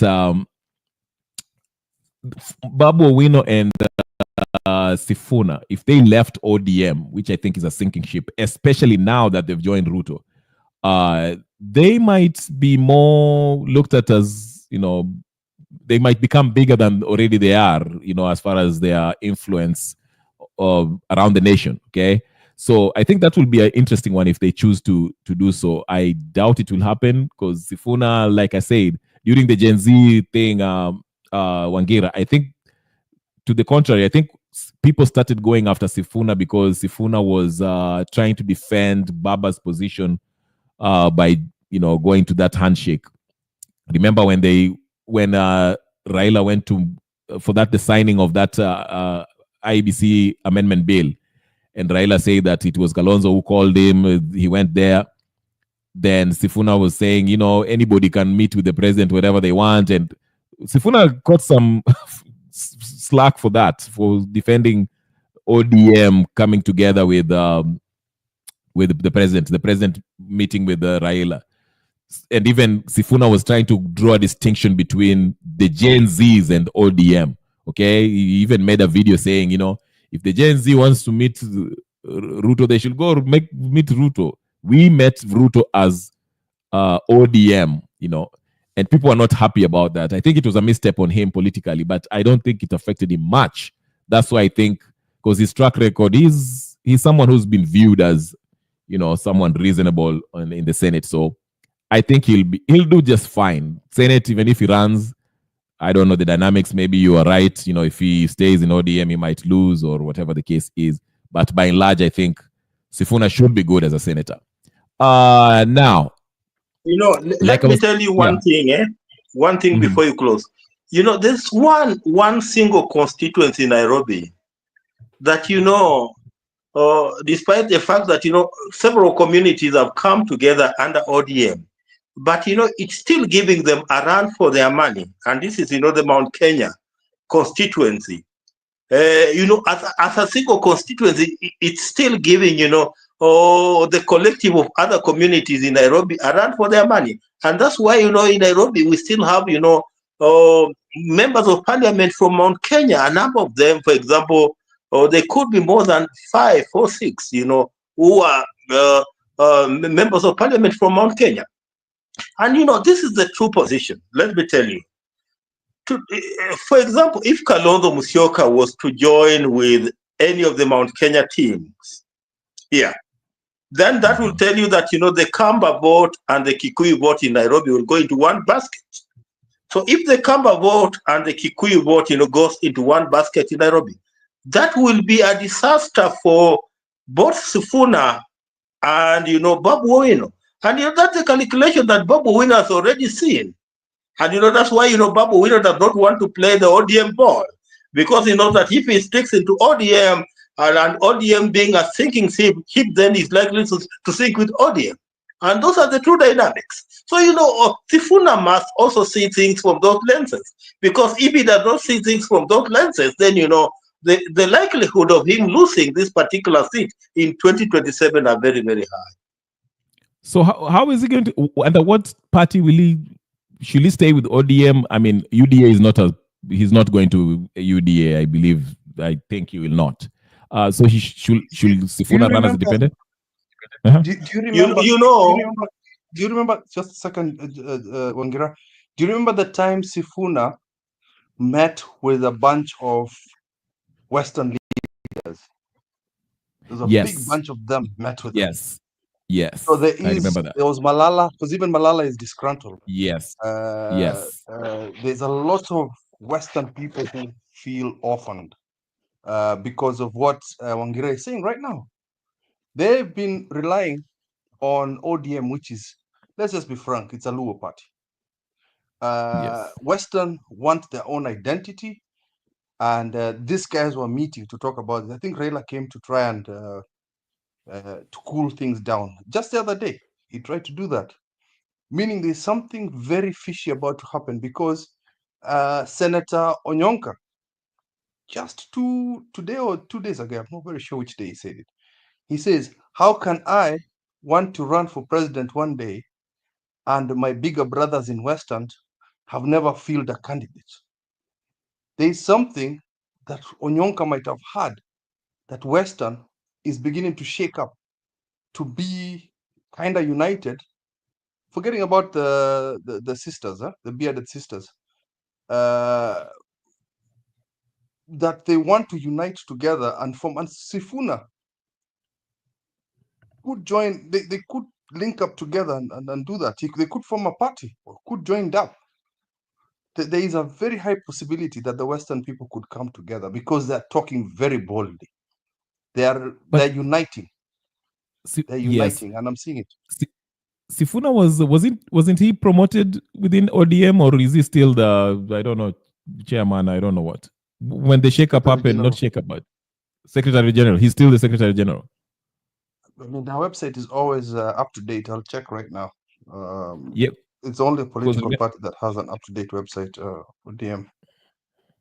Because I think they had, once Raila claimed to step down, or whatever the case on the Wanga was, whatever. Oh, he's still the chairperson. Yeah. No, he's the Secretary General. And then Wanga is the, what do you call it? The head of the party now. She's the chairperson. I don't know what you call it. The previous chair lady was Raila. Raila was, I don't know, his role is very weird. He's the, I'll tell you, he's the god of ODM. He's the, no, he's the god of,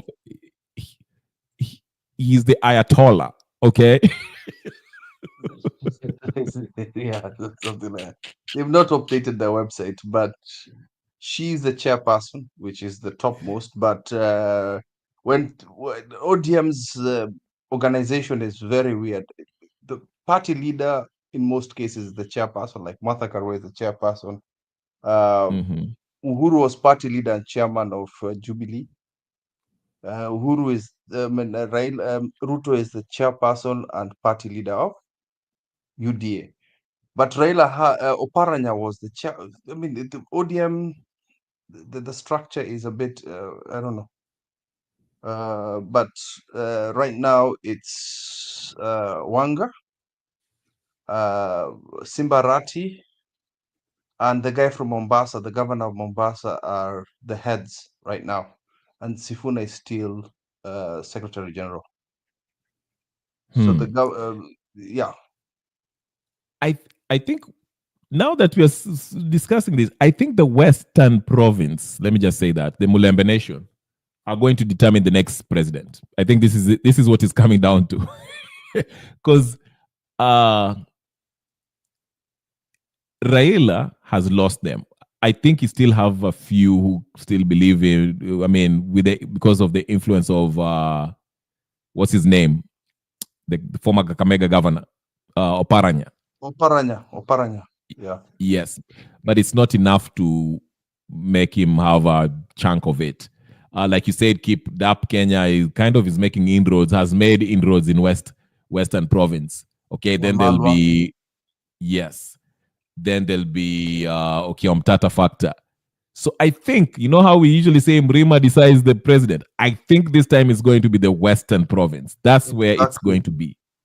Don't undermine the bearded sisters. Don't undermine the bearded sisters. Who are the bearded sisters? Wakishiba wananyamaza. Wakishiba wasumbui. Who are those? Unasema maneno ya bure na kabisa. There is Mr. Bure and Mr. Kabisa. Yes, that's what are we talking about? Take it from there. Who are those? Wetangula and Nani? Wetangula and Madividi. Don't undermine them.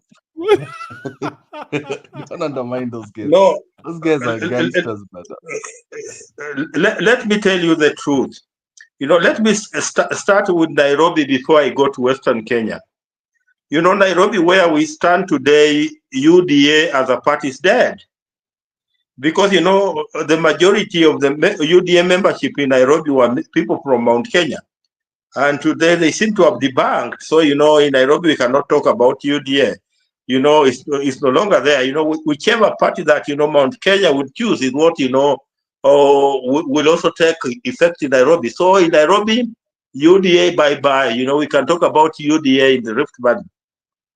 ODM is almost also in the same dilemma, because, you know, we have the Kisses who are now talking another language, and that, you know, they are likely to go the Matiang'i way. And, you know, the Kisses are, you know, part of the ODM stronghold. Then we have the Luyas who have also been part of the ODM stronghold in Nairobi. So, you know, that leaves ODM in Nairobi largely as, you know, a Luo party, in Nairobi. And, you know, that also does not look very, very good for ODM in Nairobi. So, you know, so ODM and UDA in Nairobi, perhaps they need to team up, because if they remain singly standing, then, you know, they could be hanged separately. You know, that's all that I want to say. In Western Kenya, you know, there's this tendency of, you know, many things have happened, especially over the last 6 months. Especially, you know, the Gen Z, you know, the death of the 61 young people. And, you know, Raila Odinga, you know, treated it as nothing happened.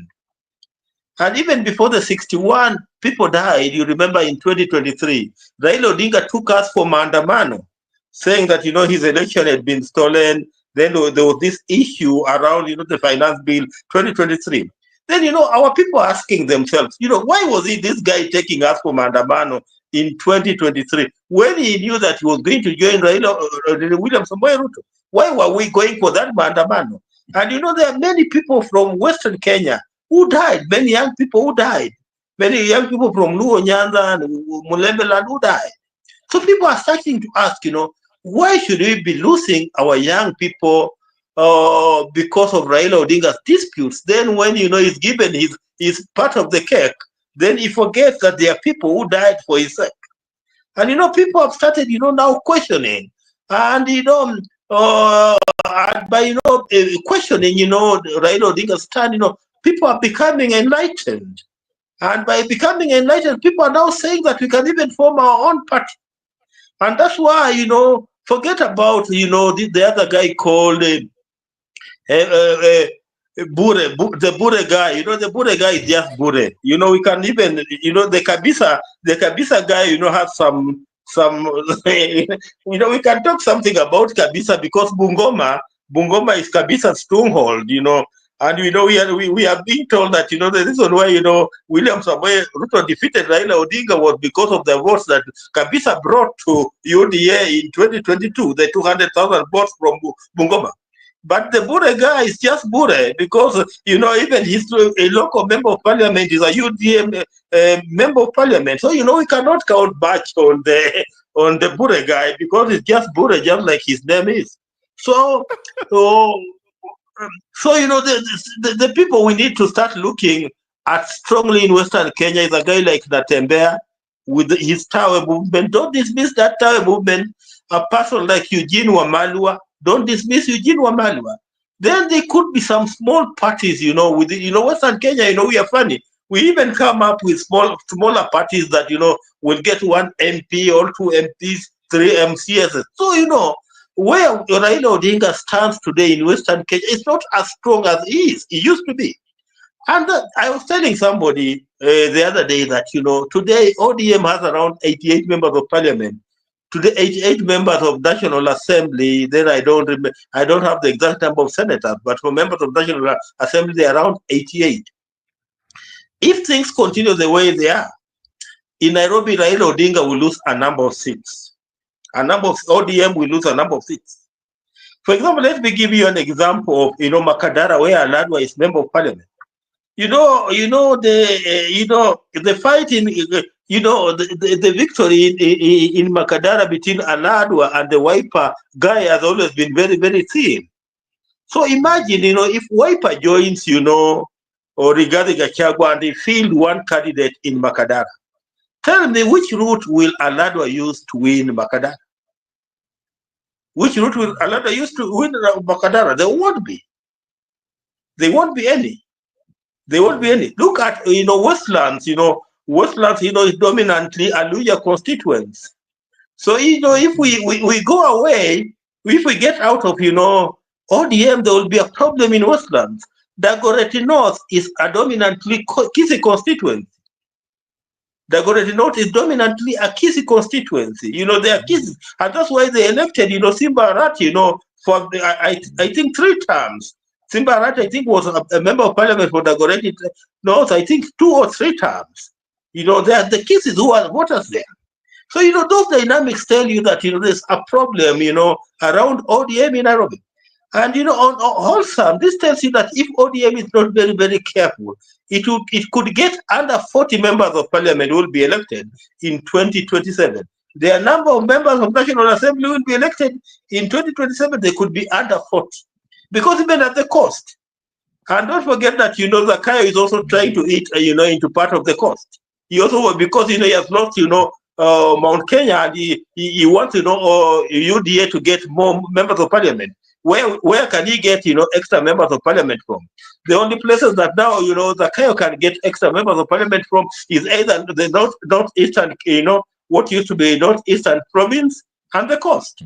So, Zakayo is likely to eat in part of, the ODM votes at the coast. Remember Kwale as a county, Kwale as a county is a UDA stronghold. Even the governor for Kwale is a UDA governor. I believe there are also several members of parliament who have been elected on UDA in Kwale. So, it's not an easy ride for Raila Odinga. And just like I've told you, given this other dynamic that, perhaps Edge is also catching up with him, that will make ODM to become a much weaker party. And, Wakina Sifuna, I believe, are saying into this.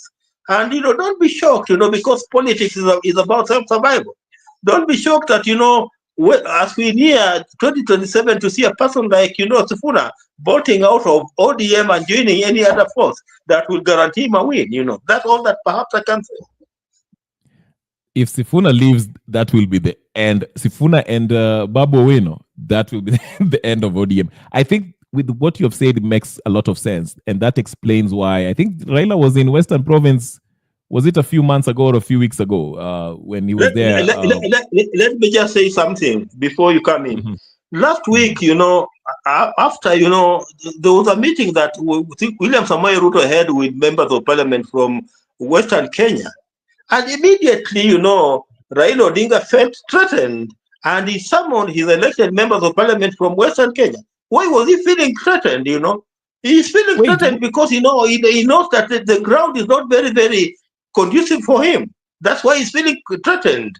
And, that's the reason why he's giving people like Wakina Ososi, making them, the deputy party leader. Why is he making him the deputy party leader? Because, because of the ground. The ground is not as conducive as it used to be in 2022 or 2017. So, it will be a serious battle for ODM in Western Kenya, And I was telling somebody that, if in Western Kenya today, even if you stood as an independent candidate, there's a likelihood that you can still be elected. Just like in Busia today, we have in Nambale, the member of parliament for Nambale is an independent candidate. So, we are likely even to have independent candidates, as elected in 2027. Yes, I think Okia is independent, right? I think, if I'm not wrong. Okia comes from a small party. I have just forgotten his name. He comes from a very, very small party. He's the only elected, member of parliament from that party. Okia Mtata, a very small party, a very small one. Okay. Just in the Keep, I'll let you structure. take this. Then, that question on Somali vote, after you give whatever you're in, you address that question after your thought. Thank you. Go ahead. Somali goes with the wave. Anyway, the organization of Orange Democratic is Governor Anyang' Nyong'o, its acting leader. Chairperson is Gladys Wanga, deputized by Simba Rati, and Edwin Sifuna is the Secretary General. So, and then Raila Odinga now is what he calls himself the party patron. It's a patron of the party. So he's not left local project. He's still got one foot still in the party, meaning that how can Onyang' Nyong'o be the acting leader? He's a man who's about to retire. I don't think he's going to vie for presidency or akishamaliza governorship. But trust me, Anyang' Nyong'o is not feeling well, but he's been ill. So I don't think he's going to do anything. I don't even think Orengo is going to run for anything. These are very senior people. So I think Raila has just put one foot outside and one is still in. His meeting with, all of a sudden, out of nowhere, he comes and talks about CDF. That's another red flag. The meeting you're talking about is just 4-5 days ago. It was last week, actually, during the weekday. He had gone to meet Western people. Before that, it was he was consolidating, I think, Kisi Nyanza. So he was consolidating them. Next, I will not be surprised when he's traveled from his AUC campaign. He'll go to Mombasa. Trust you me, that's the next stop is going to be Mombasa. I don't know what he's going to talk to them about, but that's it. And then very quickly, Somali people will go with a popular. So if Ruto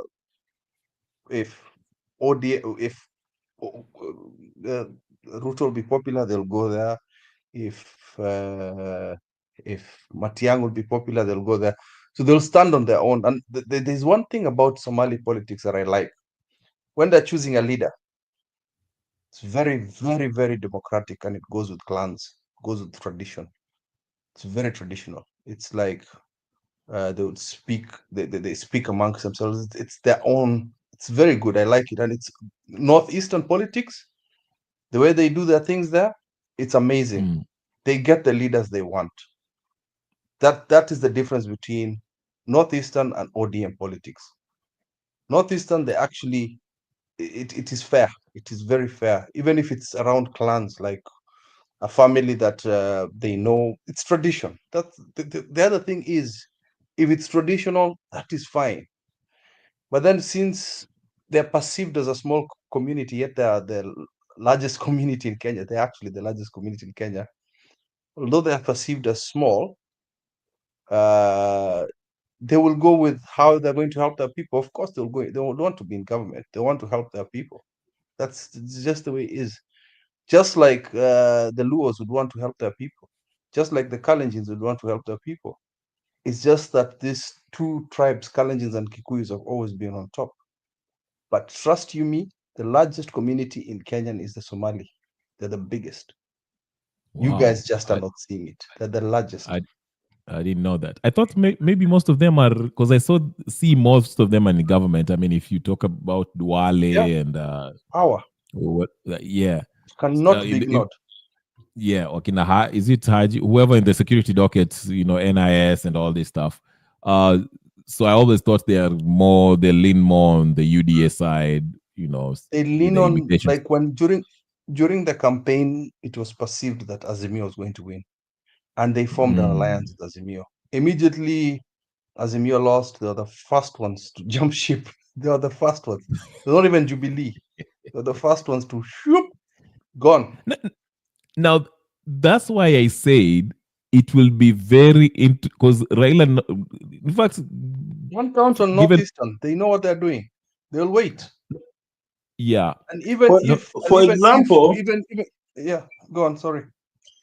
For example, if you take, the county of Garissa, the county of Garissa was, a largely an ODM zone. I believe majority of members of parliament in Garissa are ODM. I believe, the county assembly in Garissa is a dominantly ODM. But, I don't think that, that would be the situation, the scenario in 2027. Because, there's one thing that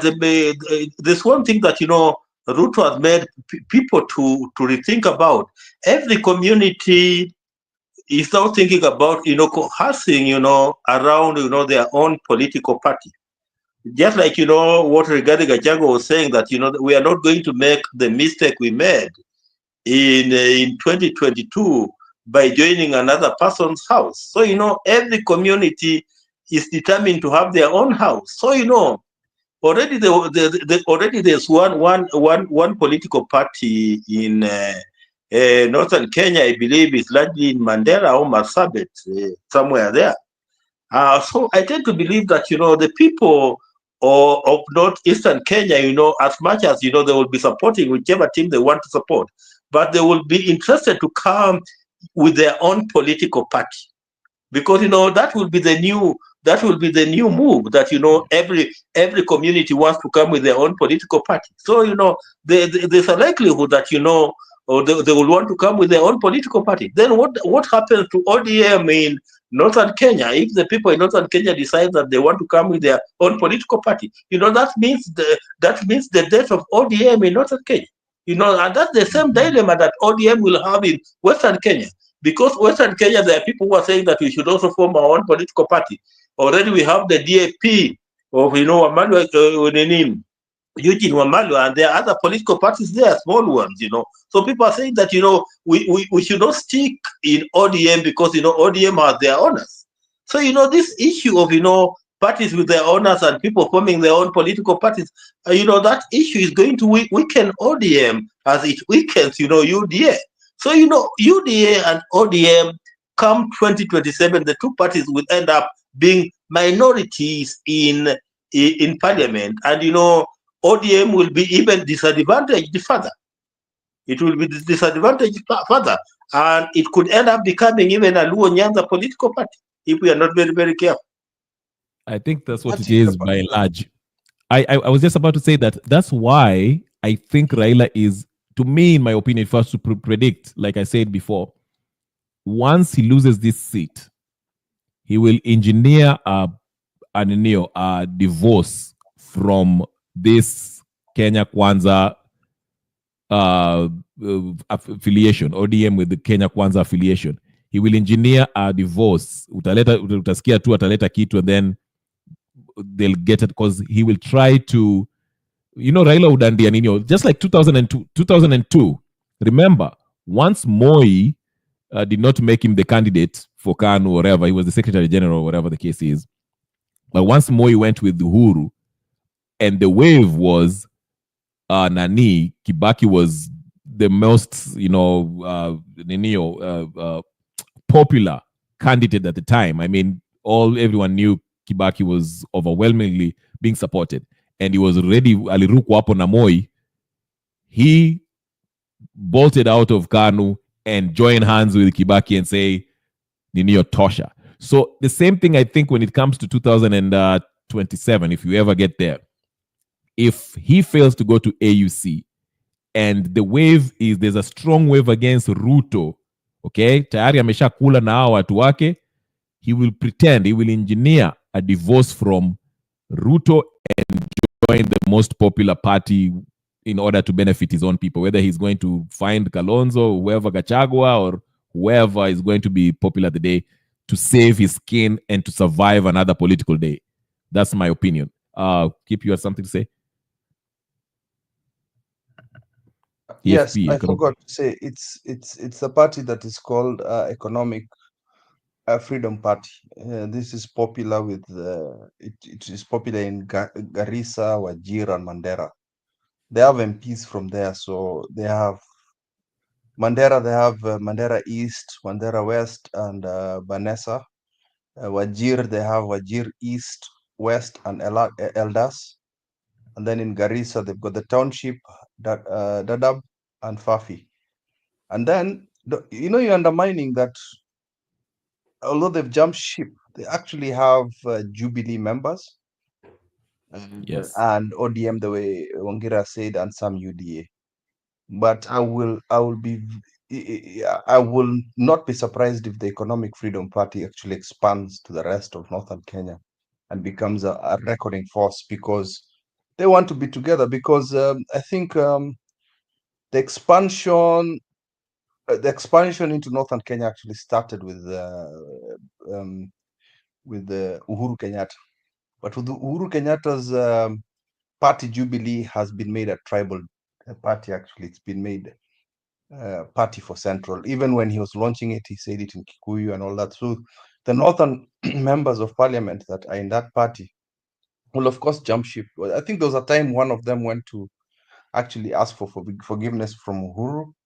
There was a lady, but I think right now there's going to be whispers, and all of them are going to be in the Economic Freedom Party. Meru already was split by two former governors. There are two parties in Meru. Embu does not want anything to do with UD, as you saw the other day. Then you've got Nyeri. Nyeri definitely will not run with UDA, so that is finished. So I think there's going to be revival of Jubilee as being the party of Central. Then there's my party, NAC. We'll have some meat there because their daughter is there. Nairobi, we are interested in Nairobi, so that is going to be split. So Nairobi is up for uns. So, like, for example, the Kikuyu Society in Nairobi, that is up for grabs. Let's just be frank. The Kalenjin community is not that large in Nairobi. It's usually Kisii, Luo, and Luya. Those three, especially the Luya community. So Nairobi seats are not. Whoever is thinking they're comfortable. Kikuyu is. That's what I'm saying. I've reasonable put there. Kikuyu on the Okay. side. I've put Yeah. Kikuyu on the side, saying that theirs is up for grabs. Theirs is Right. completely up for grabs. It's like, think of all the Kikuyu MPs right now, even the comedians and the guy for Sports Pesa. Those guys are going to have a very rough time. They're gonna have a very rough time come 2027. Guys are talking about IEBC. Trust me, when you talk about easily, those are just words. It's a whole constituency that's there that's other than easily. Other than the fact that IBC is with Ruto, trust me, the guys who will protect their seats to death, they will not think about the main guy. So I saw Orengo going to fight for his governor's seat. He forgot about Raila Molo Odinga. Sifuna went to protect his votes. You saw how these guys protect their votes jealously. They forget about the main seat. So trust me, even these Gen Zs will be there rough. It doesn't matter what Ruto tries to do. He can rig himself as president. But when it comes to individual seats, trust you me, the amount of money people are going to spend this time. Don't you think Boniface Mwangi will not come with his radicalness to fight for a seat? Don't you think there's going to be a lot of exposure? It's going to be very difficult for them unless we've got that mobile monster. And with that mobile monster, Gen Zs will not allow it. Watafuata hiyo kitu. They can rig. Even the presidential one, but go ahead, sorry. Yeah, I mean, he can try as much as possible because the presidential one, they can play with the numbers. But when it comes to an individual seat, watu watakuwa gangari this time because they know the tricks. People know the tricks. And this time round, watu watakanyagana. People will fight. No, this is to death. Like, honestly, the atmosphere of the people, the atmosphere of the actual people, where they know they've seen this MP thrash them, mess with them, they would want their own MP. Forget about the top leadership. I think this time people know they want revenge. I feel it. You hear the Kikuyu saying tunakukujia, and they're not pointing at Ruto. They're talking about the MPs. They're talking about that's why MPs are going to beg. It's very hard to rig yourself as an individual. It's just hard. It is possible, but difficult. I think the mischief will be in the voting machines, because that same company that was in Kenya that was conducting those, had the voting machines, is the same company that was used in not this past elections in the US, but the other one, 2020, I believe, when Trump lost. And there are several cases, like I usually mention, in Arizona, Michigan, Pennsylvania. Basically, these machines were pre-programmed to tabulate these ballots for a certain candidate. Okay, so we unaenda hapo unapigania, you vote for, you vote for example, Okiya Mtata, but unaingiza hiyo machine reads that nini your vote as nini, that paper as a vote for Ruto. So you have to have a forensic audit that actually happened in the Maricopa County in Arizona, for example. I followed that case for a while, and it's the same company that was in Kenya. So what I'm saying is, yeah, huh? It is the same. It's actually a lobby group. The guy is a former Republican, no, Democrat. Sorry, he's a former lawmaker that owns that guy. That thing. He's a chairman of that part, and it's in Venezuela. But actually, the chairman is in the U.S. And what is happening is the rigging happens at the top, not at the machine level. So the machine looks like it's doing the good thing, but what happens in the servers itself, that's why we always scream about the servers, is where the numbers are manipulated. That is when you come and see some kind of photocopy look of your ballot box or your ballot results, where the constituency has a different result from what you have here. So yes, you're right. But at constituency level, at constituency level, these people can fight. That is why it was difficult for MPs.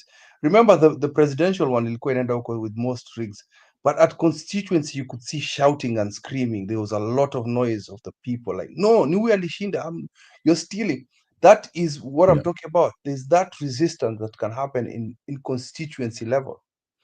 Right. Only monster we have right now for ourselves is that mobile thing.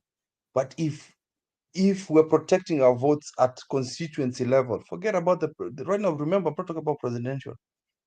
If Boniface Mwangi, Morara, all these people come in with their own political parties, and you see, the problem is with large political parties, is where ODM concentrates its ass on its strongholds, So it will go to Nyanza, it will go to Nairobi and Mombasa. That is where they'll focus their rigging on. But just imagine that Morara is protecting his votes in Nairobi. Then you've got Boniface Mwangi, you've got my people from NAC. All these people are trying to protect. This thing of Azimio coming to protect as a whole is a garbage. Let's go individually. Protect your vote by yourself. And that will work. Think of it like this. Even if all right, let's say you protect your vote and you kaeka wakina Morara, they are now your representatives, MPs, or whatever the case is. Now, if you let the presidential one go, remember the executive will choose his cabinet or whatever the case. Okay, ndio mtawa, you'll vet them and all that stuff. You'll vote for them, whatever. Now, as long as he remains in power, he will start doing the same thing he was doing by individually clamping down on these Moraras and Boniface Mwangi and Very whatever and true. And start yeah, kuwalambisha. yes, and then by Kwanza the end of kidogo. by the end of the year, they are just the sheep that we see right now. So what I'm saying is this: number one, after your server, okay, the server usually tells the truth. When was the last time there was server ilifunguliwa? Even the one in 2017, Wangira, we've been having this discussion with you when you are telling me that 2017 Uhuru won or whatever the case is. But even if you won, they asked for the server. It has never been open. It was No, I somewhere in never. France there. I never said that, my brother. In fact, Okay, the okay, I reason stand why, corrected. in fact, the reason why the elections were nullified, if you followed it very closely, was that you remember the court ordered that the server be opened, but the Yes. IEBC could not open the servers. In fact, they claimed that the owners of the servers were still asleep in France. If you remember, that Yes. particular thing. Yeah. Yes, I And do that remember. was the reason why, it was the major reason why the elections were nullified in 2017. Yes. So what I'm trying to say is this: we those servers have never been open. Now, Meguna claimed that he used his knowledge in law to ask for the servers, the results from the whoever was holding those servers, the information that was in there. That's why he claimed to have the real numbers, and he said Uhuru lost. By all indications, to me, if you do the numbers, I think Uhuru lost. But again, if you are being academic here, we can say, all right, Maraga said he doesn't know. There's enough reasons to nullify the elections. But the point is, if we go to 2027, that's what Ruto will do. He can care less who runs in the machinani, as long as he wins the presidential election, and he'll try to do the same thing. The server, Mtaipata, you'll not be able to open it. He'll give you a bunch of loyally nonsensical reasoning why he cannot open the server. Then where are we going to stand? Are we going to the streets? Ninio, hopefully if Raila Odinga is not there, because if Raila Odinga is on the opposition, tutaenda maandamano siku tatu, 1 month, second month, broad-based government, things go back to normal, and we have the same situation we are in. So you see why it is important to me, in my opinion. I think the system should be cleaned up before we even get to that 2027. Because if we get to that 2027, we'll go through the very same thing we went through 2022, 2017, 2007. And we'll find ourselves here again. I have a suggestion. Yes, go ahead. But unfortunately, it relies on something that that is not open right now. We could go for a referendum, which we can all sponsor together as Kenyans together and collect signatures to have the IBC reform. Have a proper IBC reform driven by the people, not driven by Raila, not driven by even by party leader Martha Karua, driven by us as the people. Forget even about Boniface Mwangi, Morara, sisi wenyewe, sisi kama wananchi. If IBC was open, I could start that petition as myself, and I could ask other Kenyans for help to get more petitions. And I think with the advanced strength in technology right now, we could get a million signatures from Kenyans with just space on Twitter, just speaking to a few people on Twitter, and then we don't need to go across all counties initially. It's just to get the million signatures, then go across the counties and ask the MCAs or whatever it is to sign this, something that the people want. Because this stupidity of Raila coming with a lot of garbage to try and change the whole constitution is what I don't like. The BBI is something like garbage. There are good things in the BBI, but why bring everything?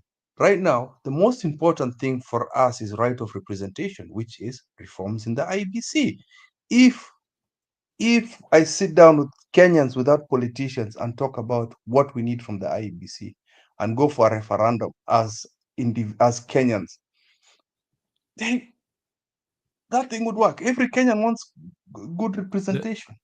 We The talk problem about with that, things. The first thing I would want with the IBC is actually leaders of integrity. We don't want the Sudis. We don't want that's unfortunate. We don't want the Babu Winos, like you said. We don't want all these people who've got criminal offenses. We want clean people.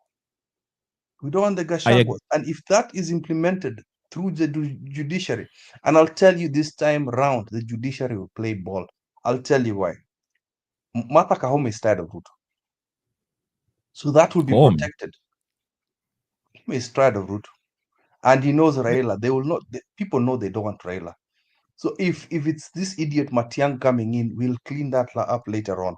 But I'm just saying election reforms is very important at the moment so that we can, so for me, that is if IABC is open and we've got a commission, direct to But go get those signatures and reform it. And then you can come and someone like you can come and say, Stagmatic, whatever it was called, Systematic, that stupid company that ruined the elections for mathematic, Trump and yeah. us. Yeah, we can basically say, as Kenyans, we don't want a company like that. We want a reputable company that with a good reputation, Okay. without any The bad problem, history. That's it. the problem with a referendum, it requires the IBC actually to conduct it. Because That's what I was trying to. That's what I was trying to say. Right yeah, now, but the how problem we the have. challenge is already, since your manner, I keep on telling you guys you're forgetting this.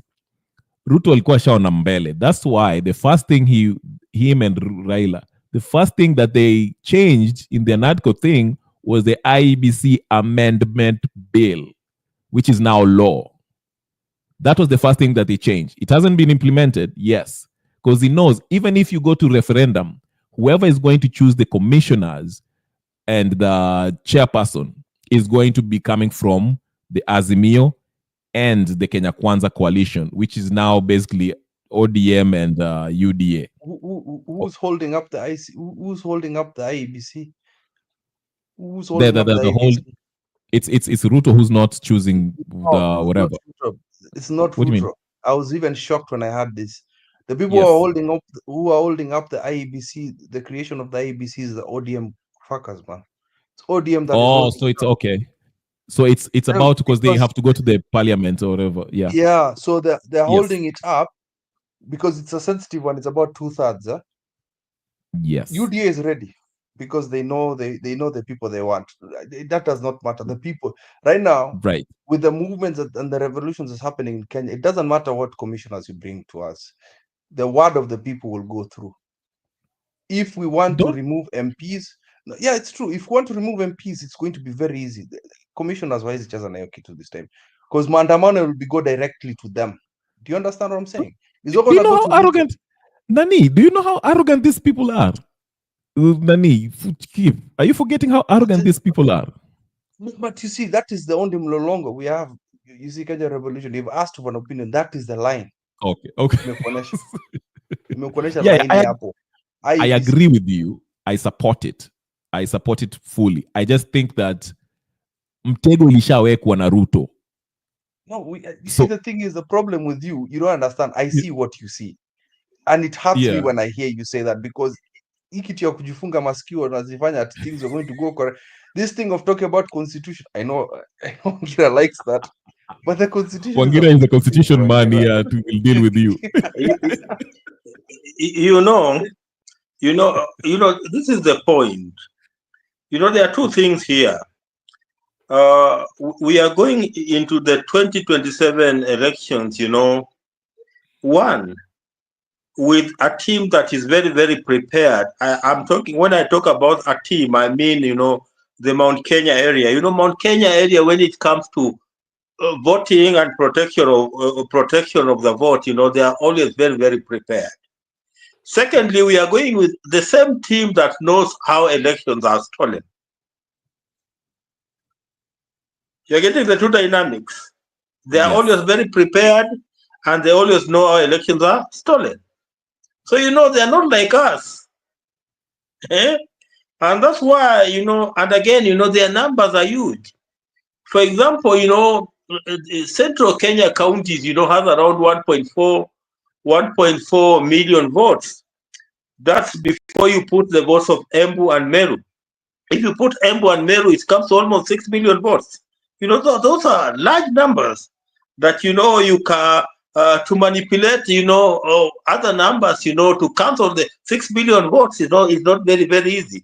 And, it's not very, very easy, for even Nyanza and Western Kenya to cross, what Mount Kenya would have put on the table. And that's why, the Taifa Leo of today was talking about pumzi hafifu ya Raila mwaka wa 2027. Because they are saying, if you compare the Mount Kenya votes against, perhaps, what William Ruto has in Rift Valley, and you add the Nyanza votes, then, the Mount Kenya votes will be on the upper hand. And then, this time we are talking about Mount Kenya votes, then we'll talk about the Embu votes, then we talk about the Meru votes, because, Merus, they don't walk the same journey with the Tarakas, where, Kisura Kidiki comes from. The Merus don't walk the same journey with the Tarakas. They would rather walk the same journey with, with the Kikuyus. So, the Merus and the Embus and the Kikuyus, their vote will come to almost 6 million. Add the Kamba votes there. If you add the Kamba vote there, almost 1.5, then we'll be talking around 7.5, almost 8 million votes. That's not a small number that you can play around with, even if you wanted to manipulate. So where I stand, where I stand, so long as the Kikuyus, get out of William Ruto and they are joined by Kambas and perhaps, the Kisses, on this other end, and perhaps the lawyers, then it does not matter which but which type of method William Samoei Ruto will try to use to rig, because it will become impossible, because those numbers will be huge for you to even try to think about rigging. You remember the case that we had in 2002. There is, in 2002, I hear that, after there were signs that, Uhuru Kenyatta was losing, and, Uhuru Kenyatta was, Muze Moi is anointed. There's a team that went to Muze Moi, and, they were telling Muze Moi that, they should do something about those numbers, because, the numbers were not looking very good for Khan. And, Moi told them that, where the numbers were, there was very little that, he could have done. And that is the scenario that I tend to see for 2027. And when you hear a person like Gachagua saying that the team that they are going to craft for 2037 will make 2002 to look like a child play, don't underestimate that talk. Because the numbers could be so huge for even Ruto to think about rigging. And that's where perhaps I stand. Okay. Yes, Kip. Tell us about the non-constitutional way of going through this. You were saying something before Wangira was saying, and I told you Wangira will get on you when you try to violate the constitution, because it's the constitutional working constitution. No, that's what I was saying. The Wangira way, I was trying to explain the Wangira way, which is a constitutional way, which is, whether we like it or not, whether corrupt the IBC is, we must try.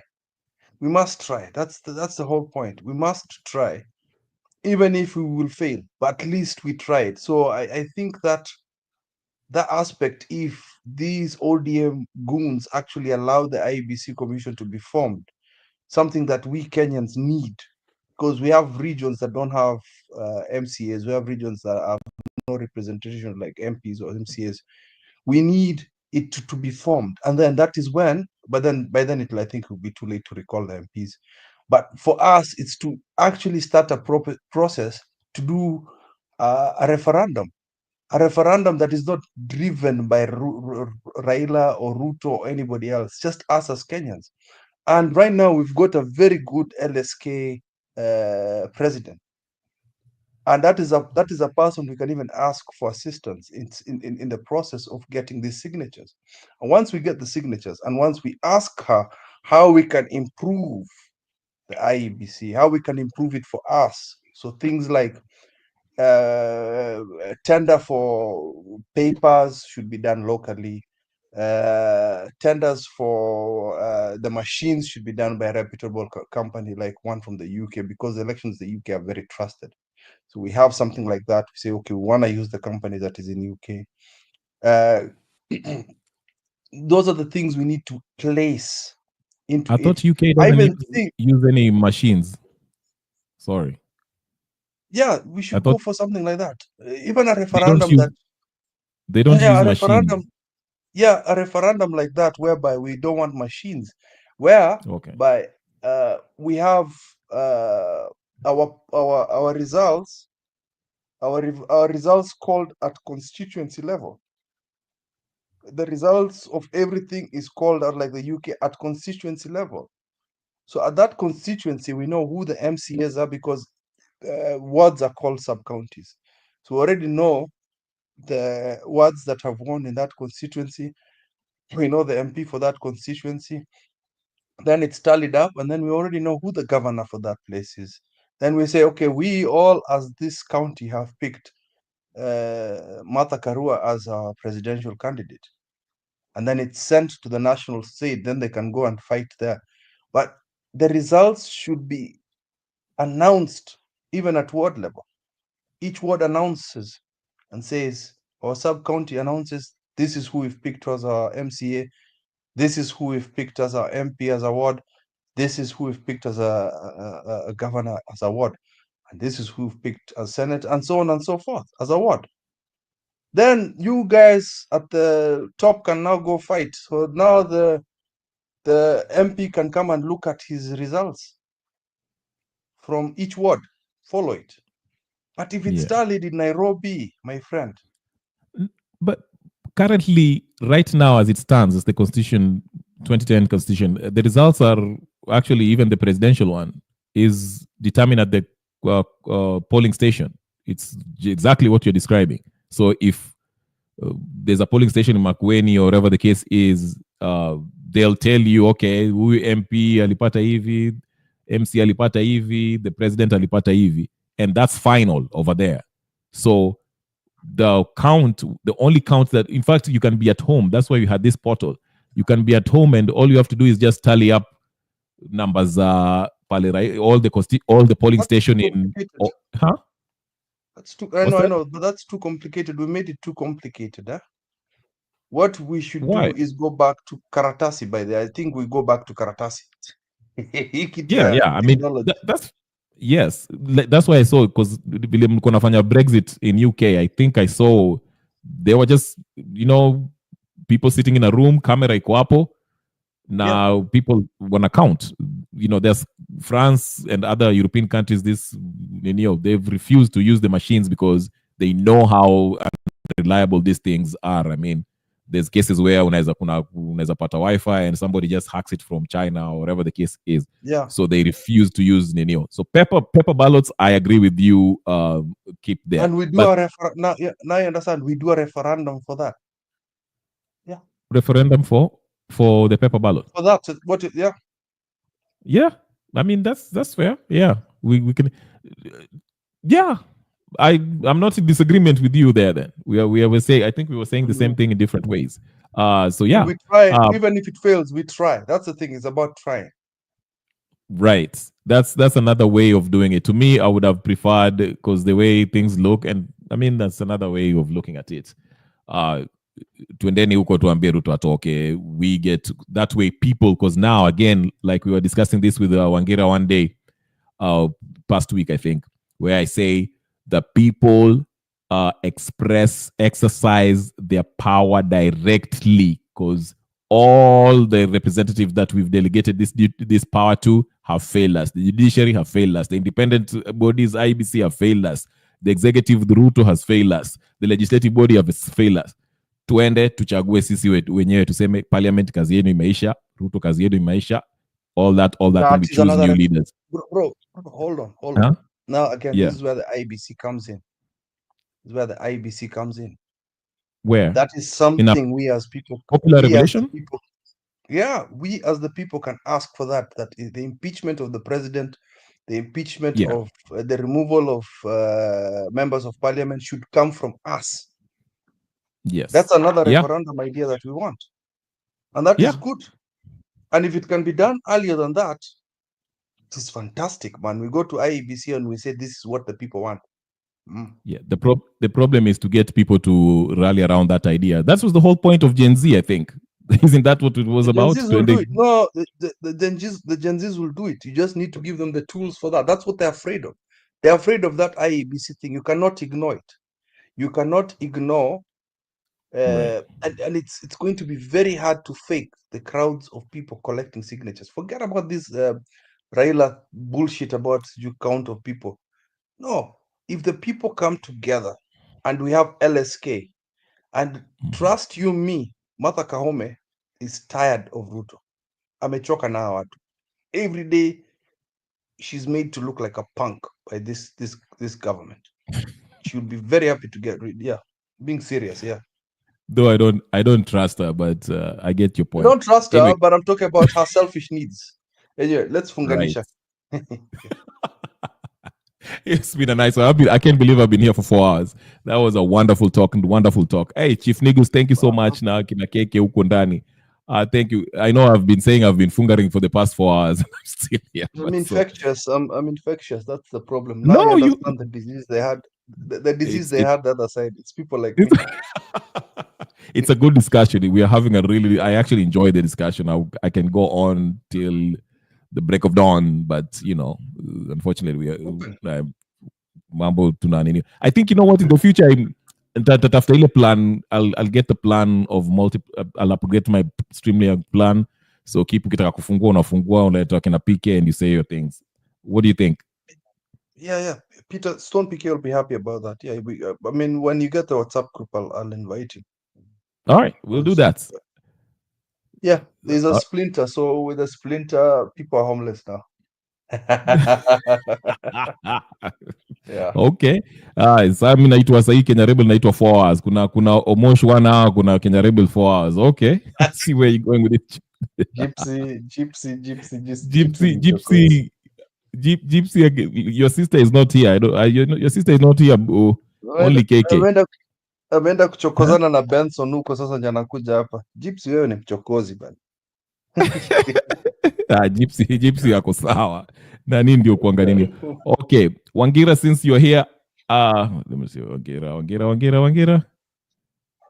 Let me add it. Oh shoot, I just took it out. Wangira, give me your last word, then we'll go to Keep, then we close it up. Your last word.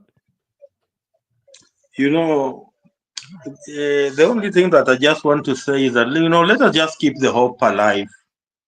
I know that William Samoei Ruto, will try to do all type of monkey game to see that, he gets re-elected in 2027. But, we need to also remain attentive so that, we don't give him the way to get re-elected again. And just like I was telling you yesterday, people are trying, various ways, including, asking the court, if it can allow the people of Kenya to recall William Ruto, through a referendum. So, if they can allow, the people of Kenya to recall William Ruto, through a referendum, perhaps that could be a fulfillment of what people on the other end are saying, that, sio lazima amalize hata one term. So, because, the people of Kenya already fed with William Samoei Ruto, that even if they were to be given an opportunity next year to recall him, they will be ready to recall him, Let me just close it there, because I'm already feeling sleepy. Perhaps where you are is daytime here. It's getting almost to morning. It's late here. Well, it's not late, but it's evening. Usiku ishaingia. So, but thank you so much, Wangira, for your contribution here today. Keep any last words besides Raila hate? I'm a Raila hater bana to death. Huo mtu tunagongana, I don't care. That guy Sijafika point nasema I hate Ruto, but I equally hate Raila. That's how I am. Okay. That's how I am. The one thing I want to say is Gypsy Corner, nice to see you. And then I echo Wangira's speech. Okay. Even if Good. referendum is a long shot, let's have hope. And that is a very, very good line. We just need that IEBC to be formed. It doesn't matter if it's the goons from Ruto's goons. Let us try. Even with a broken, unajua hata gari ikivunjika, saa zingine unaisukuma skuma kidogo ina and it moves. That's it. We just need to push it and it will move. And the Gen Zs have shown us. And we can rally up the people. I know. If they're given the tools, Kenyans will show you wonders. What wataokota hizo ma signatures. Remember with Raila stopped the signatures for IEBC kufungua server. He stopped it. All of a sudden, he just kept quiet. He just jumped into the AUC. He just stopped us in the middle of it to go for the NADCO report. But if it's driven by the people want this, who will stop them? People will go to court. People will go. There's no ati tutangoja Raila for news. People are like, no, we've asked for this as individuals. And you've seen that happen. And the LSK president is amazing. She'll push that. And then there's the advantage that hot air is not very happy with Ruto. Thank you. Thank you so much. That's the equal opportunity hater. He hates Ruto and Raila equally. But thank you, Kip, for being here. And Wangira also. Sorry, Wangira, we kept you up. You've been a soldier. Thank you so much for your contribution. Good night. Keep your way to Onane. Gypsy Corner, Chief Niggas, KK, Atticus, Harun Muya, Heru, everyone else. Let us do it. Tuni also stopped by from the other side of the aisle. Thank you so much for being with us. Ladies and gentlemen, if you're still watching, please take a time, go to my YouTube channel. It's Kenya Revolutionary. And also subscribe, like, share, comment. Okay? And you can follow me on X too. Kenya Revolutionary up, the same name. Come on, hapo kwa screen. Namna gani? Just hit that follow button. Ukitaka kutumia message, niwachie message. You can troll, you can say whatever you want. Just subscribe, share, comment, like. And we shall start a WhatsApp group where everyone will be invited. I'll set it up and I'll talk to Kip. I have the information. And if you want to be part of it, you can be part of it, where we'll be meeting or whatever. And we'll take it from there. Namnagani. Thank you so much, guys. I'll see you tomorrow. If I don't see you tomorrow, I'll see you sometime in the week. I don't know how my week will go, but thank you so much, everyone. Have a great night. Have a great morning. Have a great evening. Have a great afternoon, whatever the case you are. I'll see you again. This is Kenya Revolutionary. Peace and blessings. I'm out. Peace.